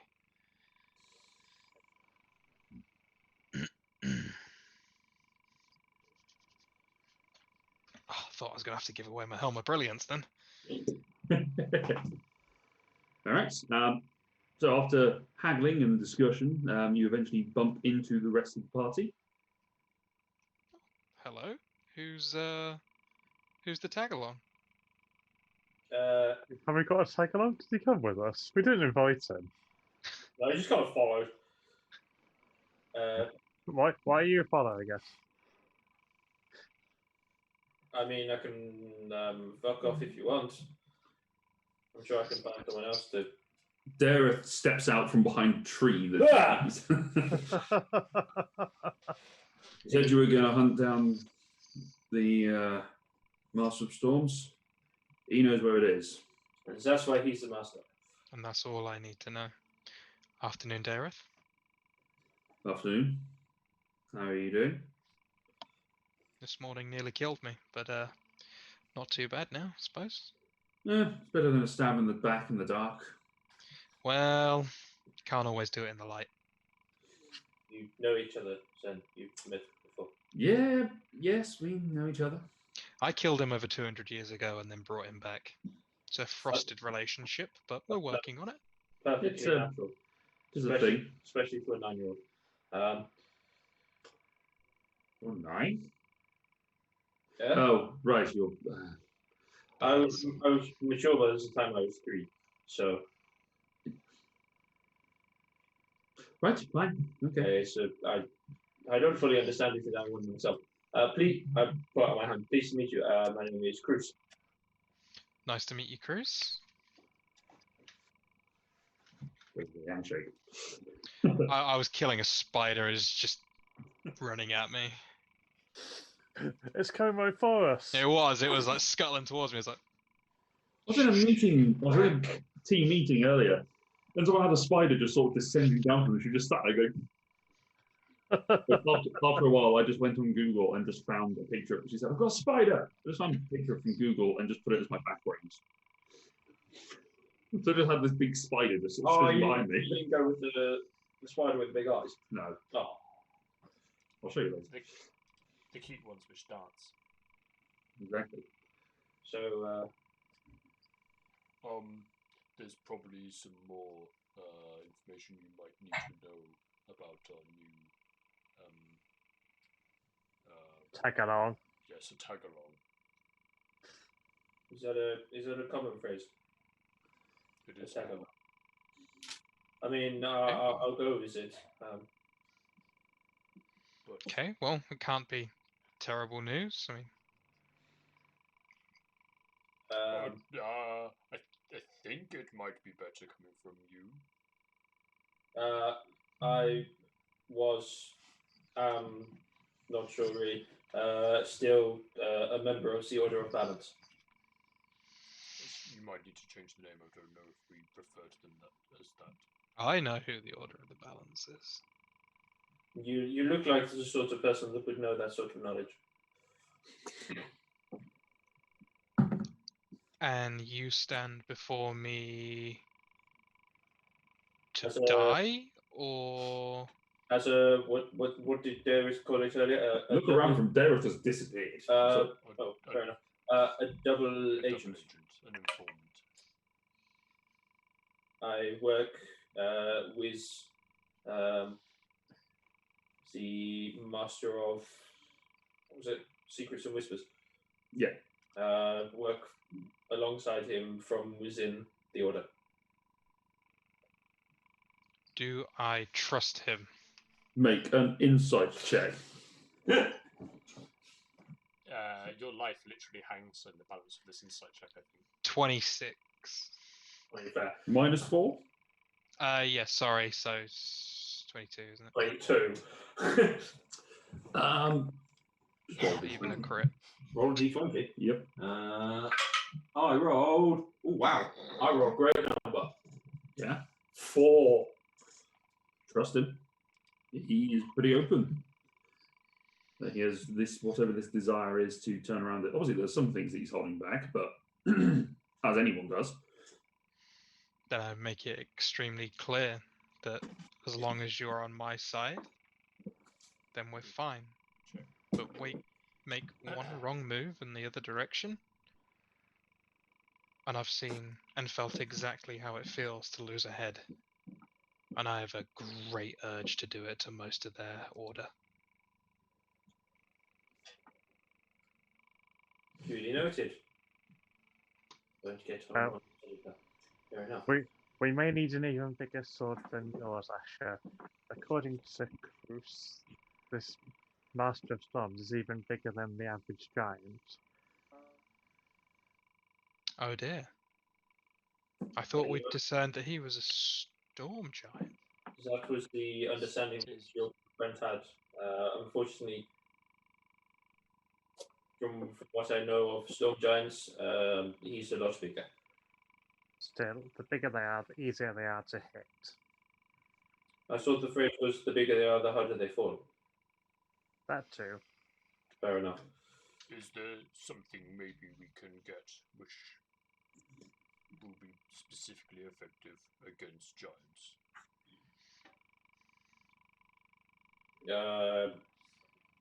That might be. Giant repellent spray? I'm not aware of such things, but I'm sure they exist in the mind of someone.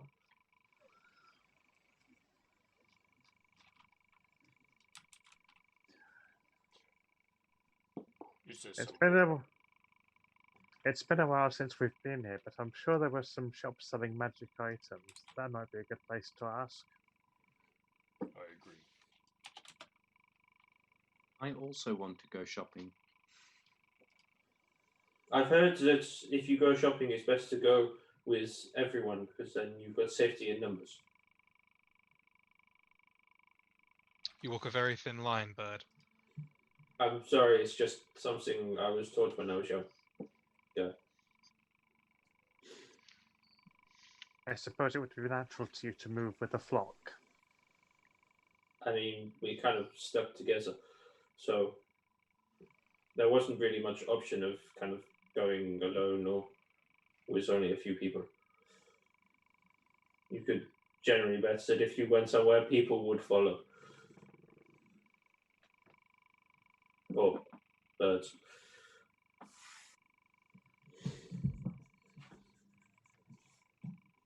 I suppose we best get whatever you need right now, because tomorrow's going to be a different day. Or it's always a different day. Yeah, it depends where you're from. Okay, so where are you heading to? Anywhere which potentially has potions or weapons. Okay. Very specialist though. I know a dwarf. Not the yeah, you know the dwarf, not the place that you had last time. Yeah, we're looking for like very specific items which will help us. Giant slaying items. Giant slaying or High quality. anti-wind, anti-lightning, anti-thunder. Okay, make investigation checks then, please. We've got a lot of money, so we might as well start equipping us. Oh no, I'm broke. Well, okay, I've got a lot of money. Might as well be specific about our equipment when we take on the ventures. Who is helming this search? I can. I will guidance. Okay. Unless an assistance would be better. Unless someone else can assist as well as the guidance. Oh wait, Oh, no, that's old Asher. I'm not proficient in investigation. I probably shouldn't helm this. I'll take point and look for My somewhere. skill proficiencies have changed all over the place. Do you have to be proficient to assist, or No. no? I mean, I'm not proficient, but because of the circlet, I've got +4 to all intelligence stats. So Yeah, so do I, but I'm -4 roll to everything as well. So yeah, I've got good at finding things. I am proficient in investigation, even though I only have +1. plus. Yeah, +1 intelligence. So my investigation is at +5. I'm good with this. I will guidance Lyra. Cedric, make an investigation. No. Do I have assistance, or is it a straight roll +d4? I think someone said they were going to be helping, so yeah, I can assist. Feast. there you go. That's not great. Let's add the d4. 19. 19. Okay.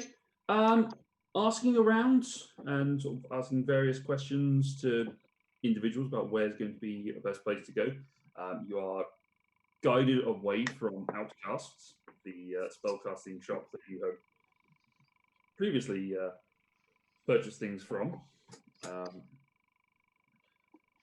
But you do come across one that is known as the Arcane Crucible, which is helmed by several elves who sort of look at you as you wander in. I hear you're looking for certain items of usefulness against individuals. The elemental plane of air. That travels quickly. Well, it's an unusual bunch of people wandering around, the word does travel fast. Point taken. Do you have anything that might be of interest to us then? Well, we do have what in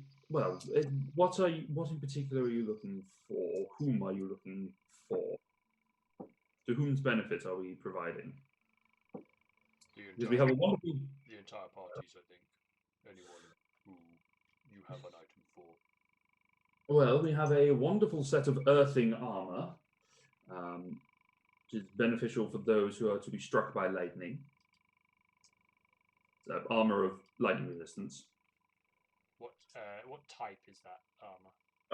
Well, we have it in a studded leather and a half plate. Okay. Both of which have been enchanted with an additional layer of protection. Is it an kind of armor that one needs to allot a portion of one's concentration? Yes, they are. That you do require to combine your energies with theirs and concentrate for a short period of time before the full might of the effect takes place.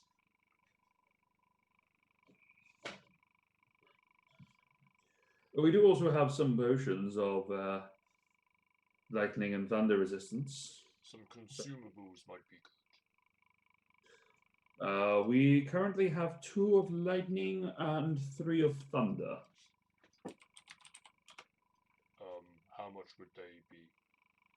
Each of those is a.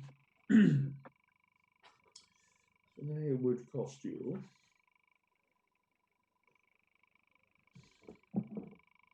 About 300 gold each.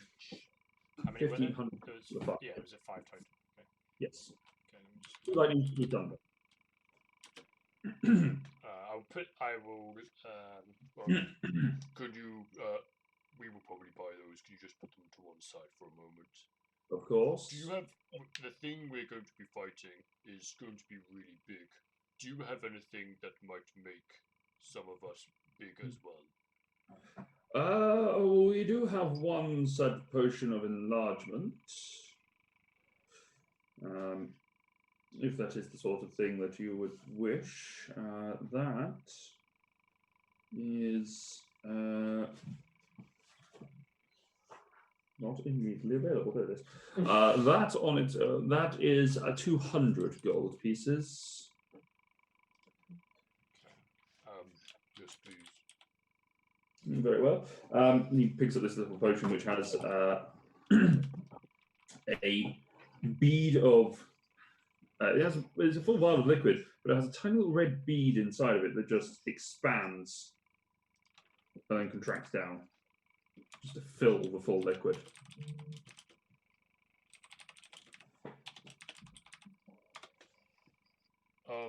Okay. This would make you slightly bigger. Perhaps put you into the region of the same size as you. Do you have anything which would make someone really big?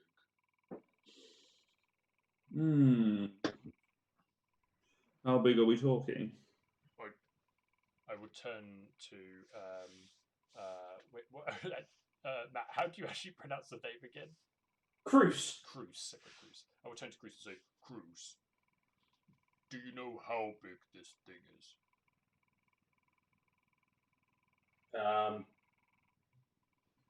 Would you say it's small, medium, large, huge, or gigantic? I would say if you kind of stick several of me on top of each other, there would be about 6 of us. Okay. 6, the size 6 of him, too. How tall are you? 5'2". Is it way huger than that? Yeah. Not good at estimating, but Crous, could you do us a favor? Just pop outside for a second. And sorry, can you fly? Yes. Could you fly as tall as you believe the individual we're talking about is? Yes. Thank you. I do. He steps outside, flies up. He's about 40 to 50 feet up in the air. I may have got the estimation wrong. Yeah. Holy Keep shit. flying. It's gonna go. Oh shit. I thought that's where Ross was going with it. He's like, he's going to ask the bird who knows about the size to demonstrate, but no, just guess. Like, rough number. 4 to 5 is fine. We. Okay, so who's? We're not going to miss any spells on the plus side. Like every spell's surely got to hit that. Do you have anything that might be of particular potency against giants? Are you looking at something close ranged or larger? Or ranged? I think we're open to suggestions. Well, we have this. He brings out this is a giant slayer axe, and it's a battle axe. This will, if you hit a giant with it, it will wound it significantly, and it may knock it to the ground. That could be handy. Do you have anything in the way of a dagger, such a sword thing? Not for that matter. I was just hoping for something a bit more than basic. Oh, I see. You want an enchanted dagger. Do you need it to do anything, or just to? I just wondered what you had available. Well, we have these rather wonderful second-level enchantment daggers. Those will they cost about 2,000 gold a piece. What is the enchantment on them? It is of the second level of significance. Oh, right, okay. It's a +2 weapon. Right, okay. He's new to this sort of thing. You don't need to whisper, I am just here. I mean, I'm happy to take one of those. Very well. Better than the one that I've currently got. So, Flips it in the hand and hands it to you. thank you very much. Take out the other one. Waits for the gold. Oh, right, yes. And over 2,000 gold. Takes the gold. 2,000 gold off you. If any of you are particularly good with the battle axe, this may be useful to you. It's not my my kind of weapon, I'm afraid. Sure, is it something you might use? Anything really that wounds him more is worth having. Well, we could supply it with this, and she elf slides over a small vial. This is a new concoction we've been experimenting with. It is known as the Potion of Understanding. What you do is you drink it whilst holding a weapon that you have no familiarity with, and then you gain temporary ability to use it. How temporary? It lasts for about an hour. But of course, with practice, one could learn how to use such a weapon permanently. Is it a hand axe or a battle axe? Battle axe. It's like a two-handed axe. It's basically the axe equivalent of a longsword. So it's versatile. Yes. I mean, it can't hurt. Well, it can hurt. That's the point of it. It does hurt. How much is it? For that, it would cost with the potion of knowledge, of understanding. I don't think I personally need it, but if someone else was to want to wield it, Cedric. Yes, maybe. With the potion, I would put two together for 7,000 gold pieces. 11. 7,000. 7,000. 7. 7,000. Okay. 7. Just 7. 17,000 for a second is what he said. 7,000. Okay, we're on 8,700 so far. Anything else that I can interest you with?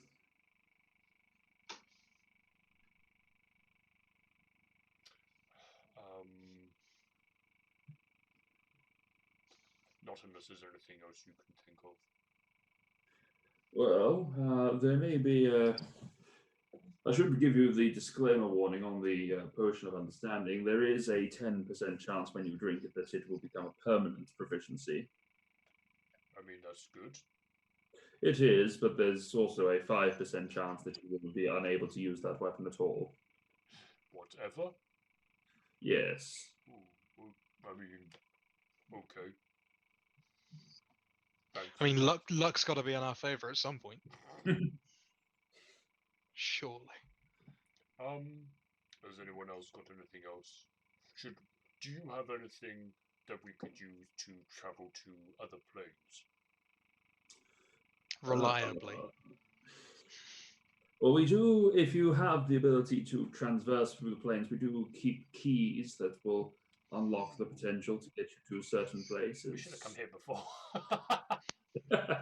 It's almost like I wanted to. We've got maybe how a much are dozen. all the keys?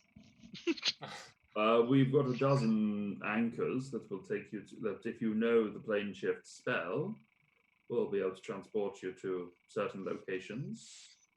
Okay, and how much is an anchor? The anchors themselves, they're not too expensive. They're 500 gold piece. We'll take all 12. 6,000 gold pieces. Should we just take all 12, team? I mean, yeah, why not? We might have to go to many planes. Do we have anyone who actually knows this spell? We have the pool of worlds, which Nope. potentially get. No, when Kalatar eventually does come back. If. If. And he said specifically the plane shift spell, just because it does a similar function doesn't mean it will work with it. Also, we know that with an anchor gives Kalatar a bonus to his. Yeah. Yeah. Also, Gundamir can then use it as an anchor to get him to places. Gundamir has plane shift. Yes. I don't have plane shift. It's way out of my. It's like a 7th level spell. So you can add to your inventory, whoever is collecting these, that you have anchors to the elemental planes of fire, earth, water, air, ice, mud. Is anyone actually writing this down? Can't wait to go there. Okay, Sorry? I'm presuming Tom's writing this down. Basically, the 4 elemental planes and the 4 demi planes that sit in between the. Yeah, Tom Ice. writes everything down. I'm not writing anything down. Yeah, Tom writes everything down. Are we safe to presume that we pretty much have a key for every single plane? No. No. These are only the elemental planes and the demi-elemental planes. Yeah, that's fine.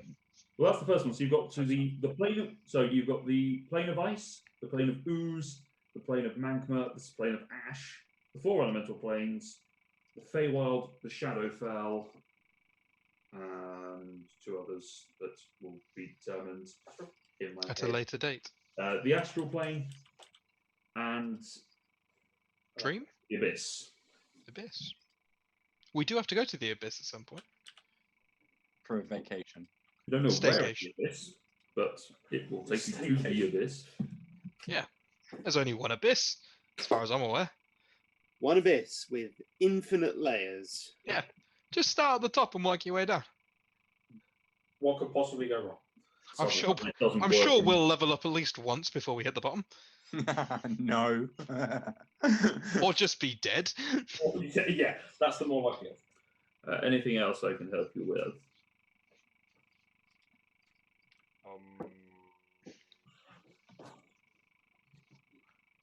Do you have any potions of giant strength? We do have one of Frost Giant Strength. We had It's recently. also 25. Frost Giant is 25. 25. I have a potion of fire giant strength, which is also 25, which potentially means we could have 3 very strong boys in a fight if we wanted. Yeah. Yes, let's get that as well then. Like, potentially Lyra could have one, Cedric could have one. If Lyra had one, then she'd be able to make some actual use of that axe. Yeah? Yeah? Yeah, We'll take it. For the Potion of Giant Strength, that will cost another. Actually, I'll double check what the rarity is on that one because I think I know what it is, but I'm not certain. Fire giant is very rare. Then that will cost you a paltry 10,000 gold pieces. I feel like we're halfway down the rabbit hole here, so we might as well just carry on. Wow, if that's you're what I spent my free- money on. Let's just buy the shop, like. And if you're going to be So it's 10,000, did you say, gold pieces? 10,000, Yeah. yes.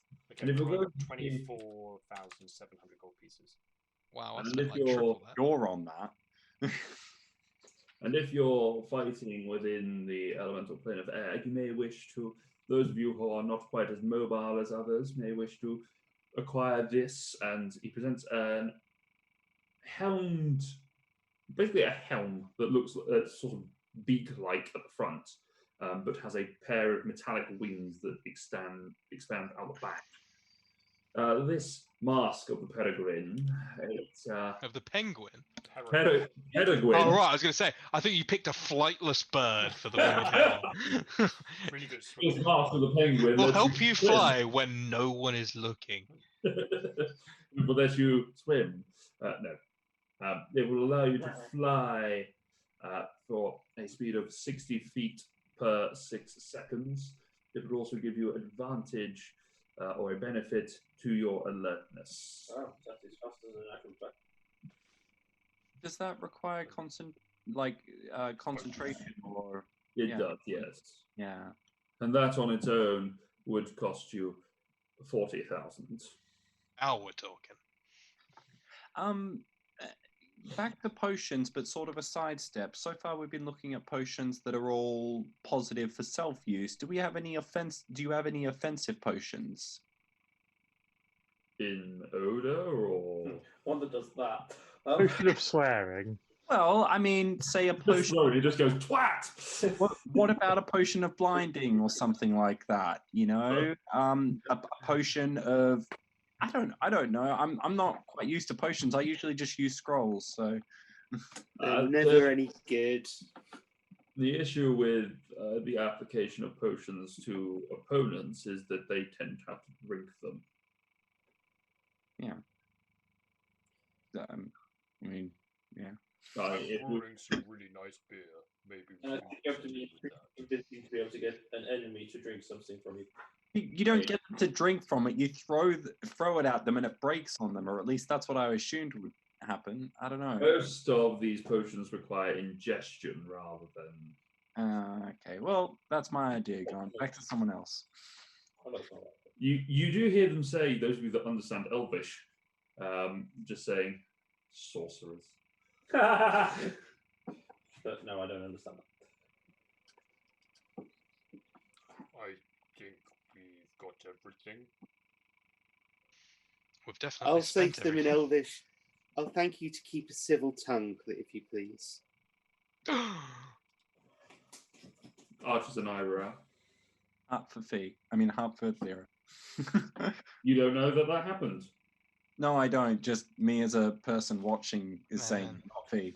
Elf is talking mad shit from a group that could just buy his business. We could buy it, That's literal. bulldoze it, make it into a car parking lot, and forget that we ever did it, and still not know where the money went. You also have to invent the car, because otherwise it's just a.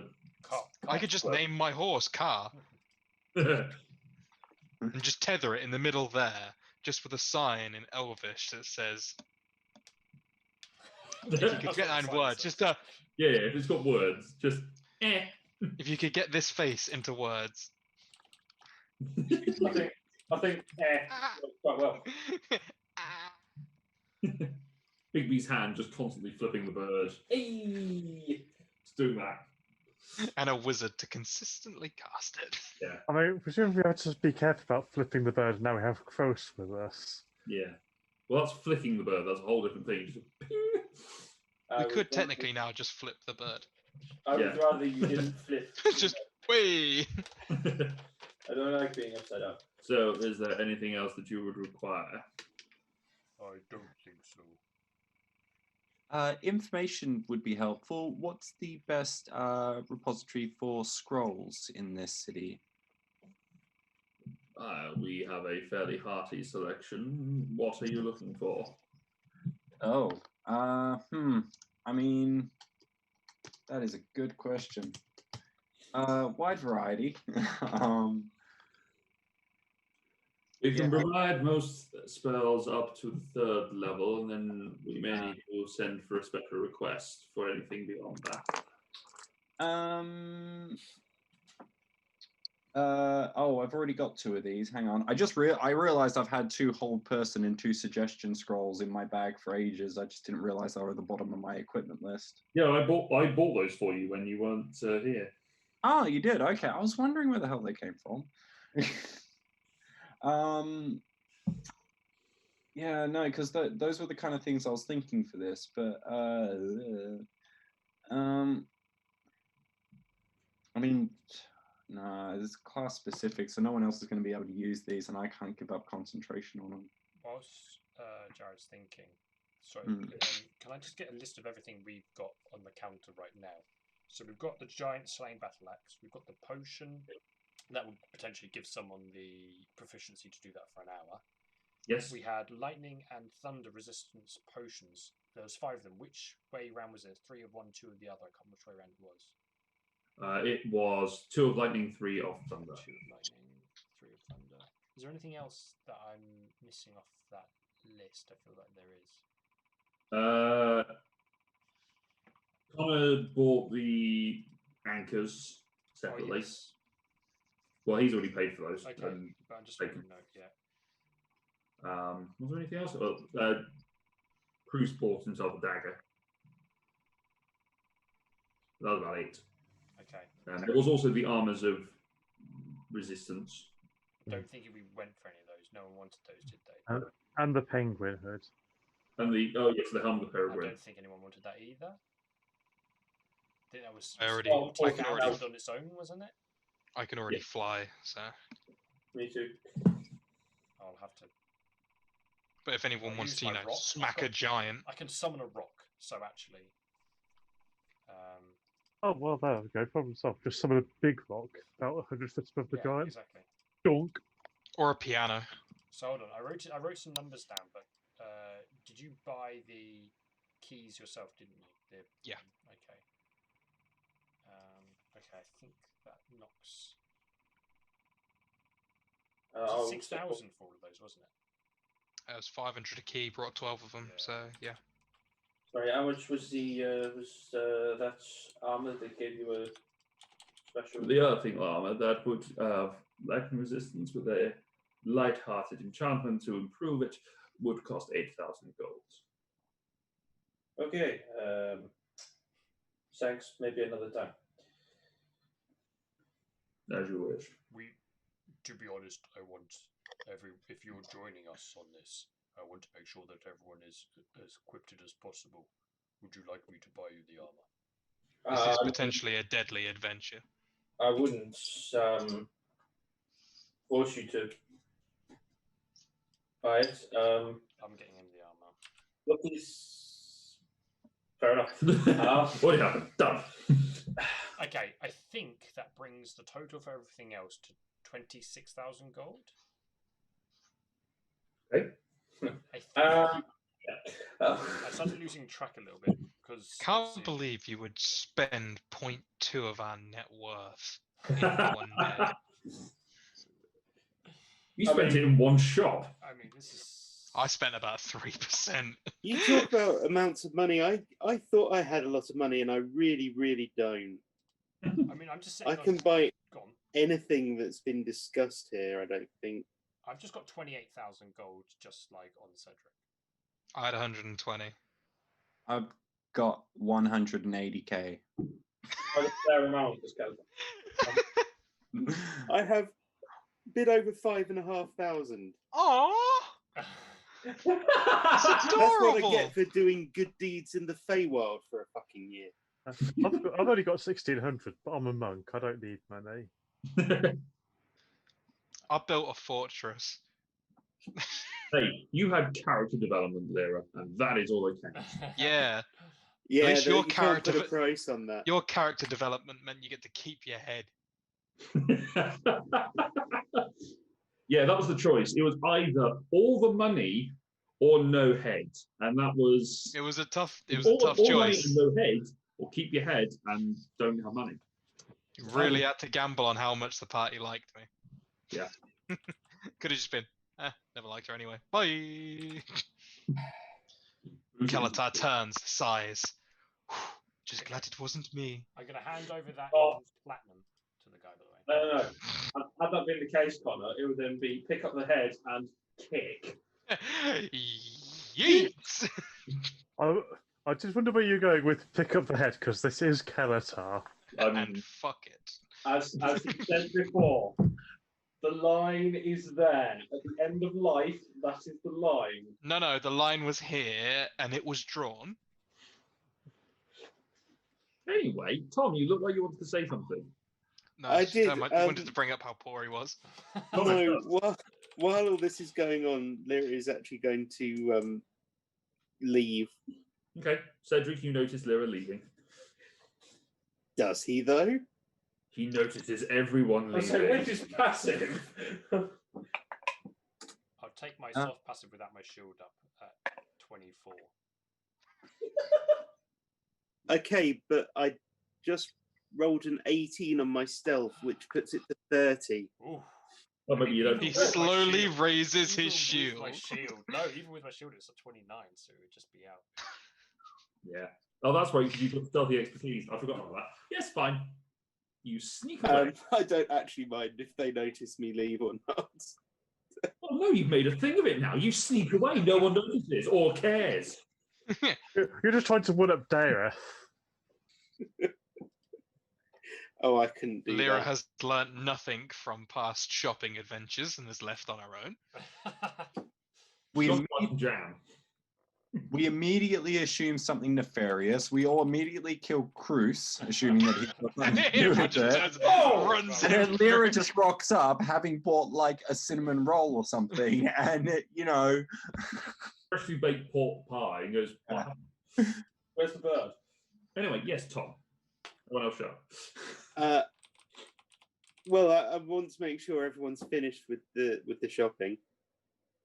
I think so. Motherfucker keeps leaving every time I go and give it something. Well, Fee wants to buy some scrolls. I'm by a shitload.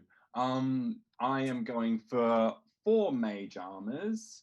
Then what was the next one? Can I have 2 of blindness, deafness, 2 of dark vision, 2 of knock, 2 of Knock is such a bad spell. Knock is so bad. Knock's a great spell. Knock is terrible. Dan's one shot, Knock basically ruined the final encounter for us because it's like, oh no, he's being choked by a magical restraint.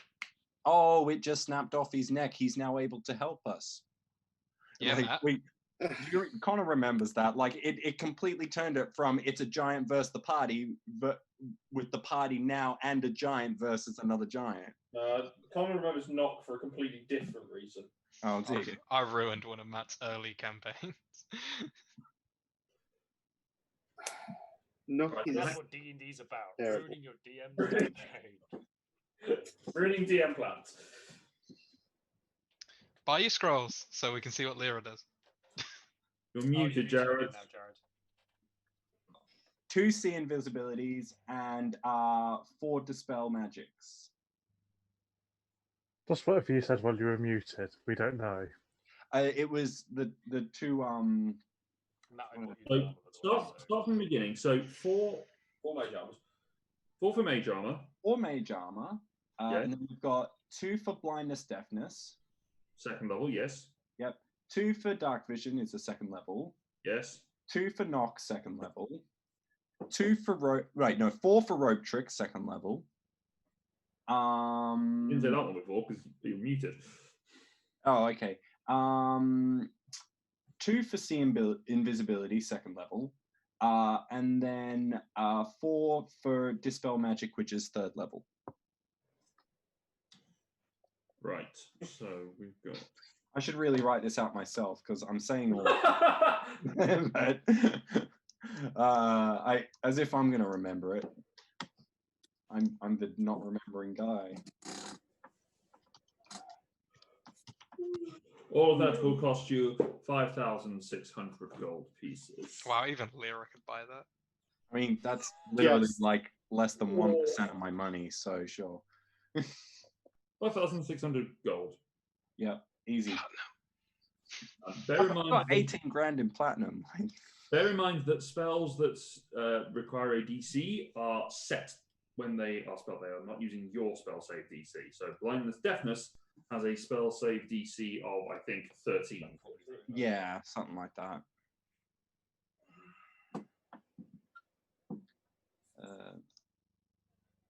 I have a better spell save. Oh, Even no! I do. My key save DC is better than that. I don't.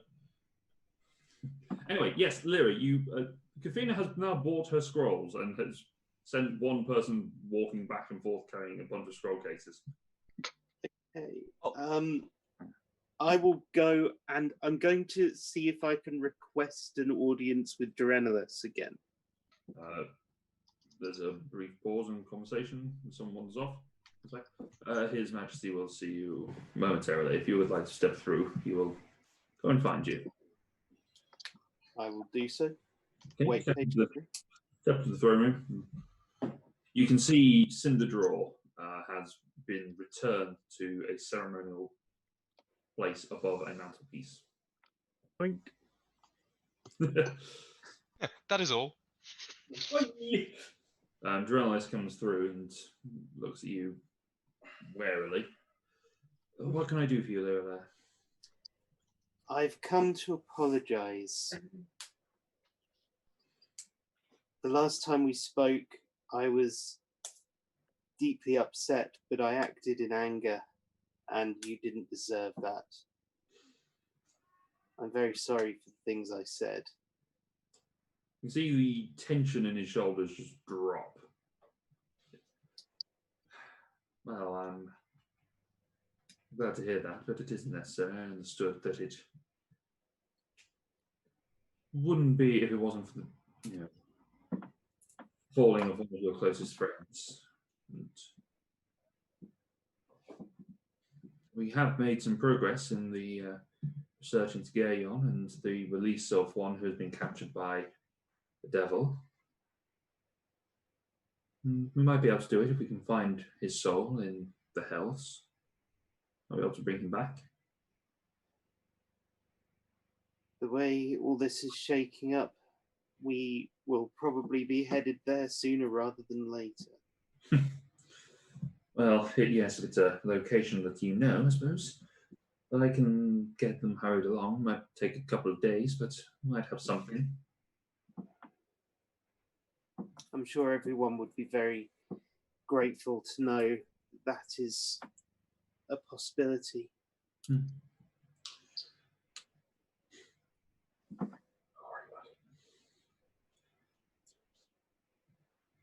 Have you been well? It's been an extremely long 2 months. Has it been 2 months? How long has it been? It's been 2 months here. I imagine you went elsewhere. I was told you had some adventures in the Feywilds. I spent a year in the Feywild. Then yes, it's been quite a while. From your perspective, anyway. And it wasn't until I left the Feywild again and went back to Fioros that I realized how much I missed this place. There's a quality of the light here that reminds me of home, but without the constant pressure I always felt in the Feywild. So we haven't been a ruler of this place. There's pressure everywhere. And he sits down, not on the throne, you notice. He sits on the dais. But on the steps up to Yeah. it. Are you truly well? Stress affects all of us in different ways. Meditations become harder. I was never expecting to be king. I thought my uncle would sire another before I would have to take up the mantle. Dealing with being the king that this all happened, he gestures out towards Alfheim in general. Makes it difficult. There's pressure on me to start my own line, I suppose you would say. Of You course. understand how we find children.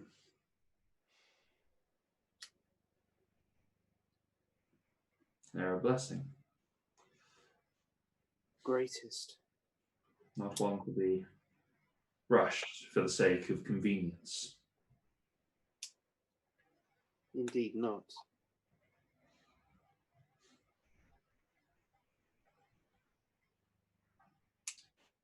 It's interesting that you say that this place reminds you of the light. It was placed here by Frey, god of summer. That's why we exist in eternal daylight. Remind us, even when it's the coldest, that the sun will return, brighten up the darkness.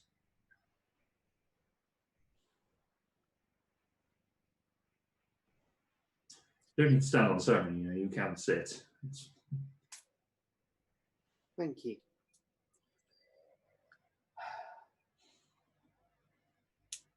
May I tell you a secret ambition I have Please, that I've played with in my head on occasion?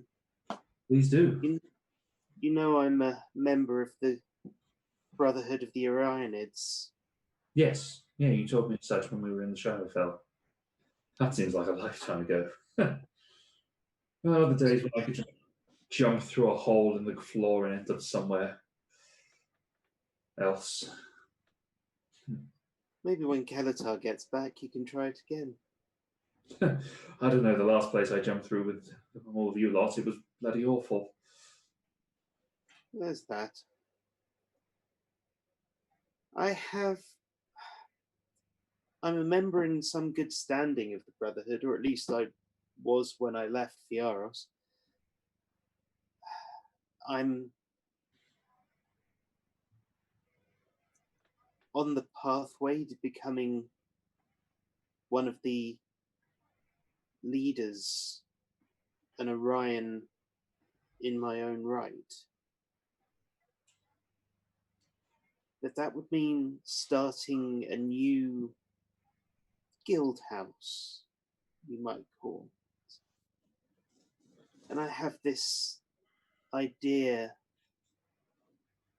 with your permission, obviously, of starting such a place here where I could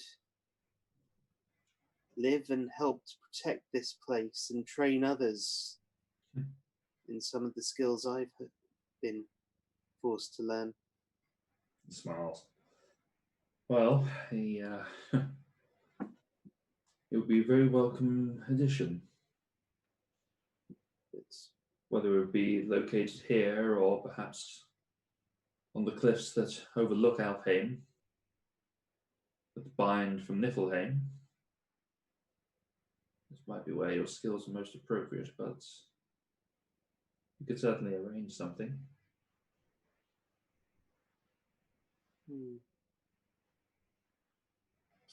But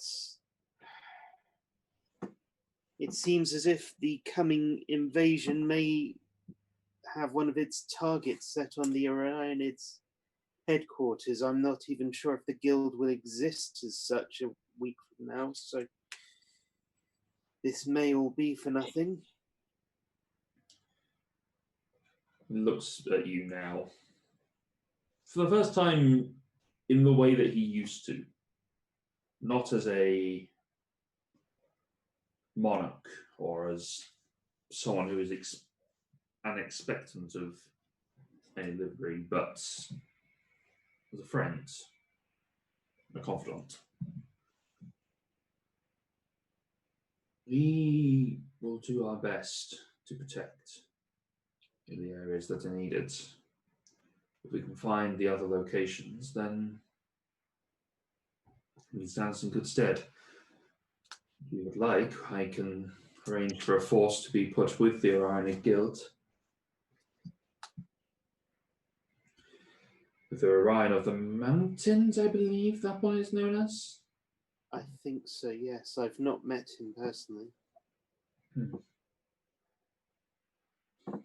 Whether he would accept aid, I do not know, but we can but offer it. Maybe contact through Nordak would be wise. I get the feeling many people trust him. I intend to travel to Nexus for the next day or so. I feel as if the defense of Alfheim and Jorvik in general may have to wait for a short while whilst we defend our allies.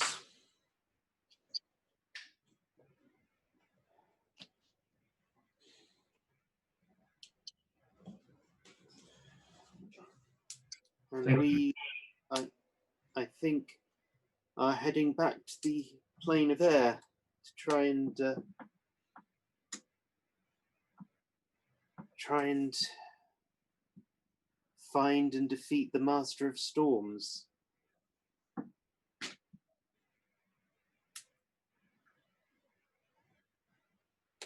How does one defeat the wind?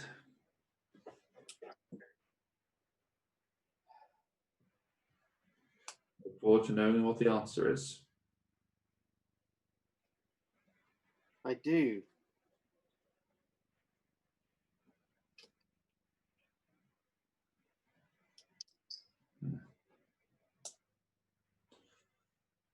Well, thank you for your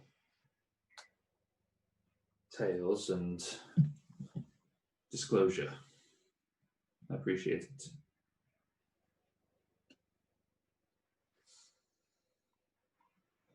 I will return to my friends. We have a lot of preparations to complete. Yes. Of course. As you sort of stand and head off, you get to the door. He says, nice armor. A memento of sorts, is it? It's a memory of things done with good intentions and also of poor decisions. I think it helps keep me wise. Make a perception check.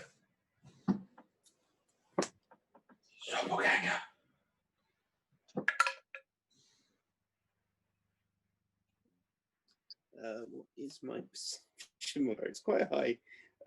Many. 22. 22. You notice as you say that, his eyes look across to Cinderdraw and snap back to you just a momentarily glance. I will just smile at him and say, stay safe. You as well. I'd like to hear more about your plans to build a guild here. Now go and find the others. And with that, I will say that is the game for tonight. As you presumably get your things together and head back to your home away from home that Asher has not told you the name of. Or you might just leave from here, who knows? With you guys. But Asher will want the rest. I mean, yeah, sleep. I'm pretty sure we can find a place to stay around here if we want. Oh. I don't know. You've got the Sylvan Chateau available to you that you've stayed at a number of times before. Sort of name dropped the mistress there, but there you are. So, thank you very much for joining us on this more shopping and knowledge episode, but went a little better than the last one, so yeah, it could be worse. No one died. That's the important bit. Yes. Well, we don't know what happened to Kelatar. What? We don't know what happened to Kelatar during this evening. Oh, do I? No, he was dropping acid. Sorry, no, he was dropped in acid. He was dropped in acid. No. So, yes, thank you very much for joining us. Stay safe, look after yourselves, support Kickstarter for the Coins of Fate. Did I just activate Siri? Yeah, it went, hey Siri, I was like, I didn't say that. That's hard. No, I won't do that. It's not right. But yes, stay safe, look after yourselves, support Game Tea and their wonderful Kickstarter, and we'll see you all next week. Good night, everybody. Night. Bye.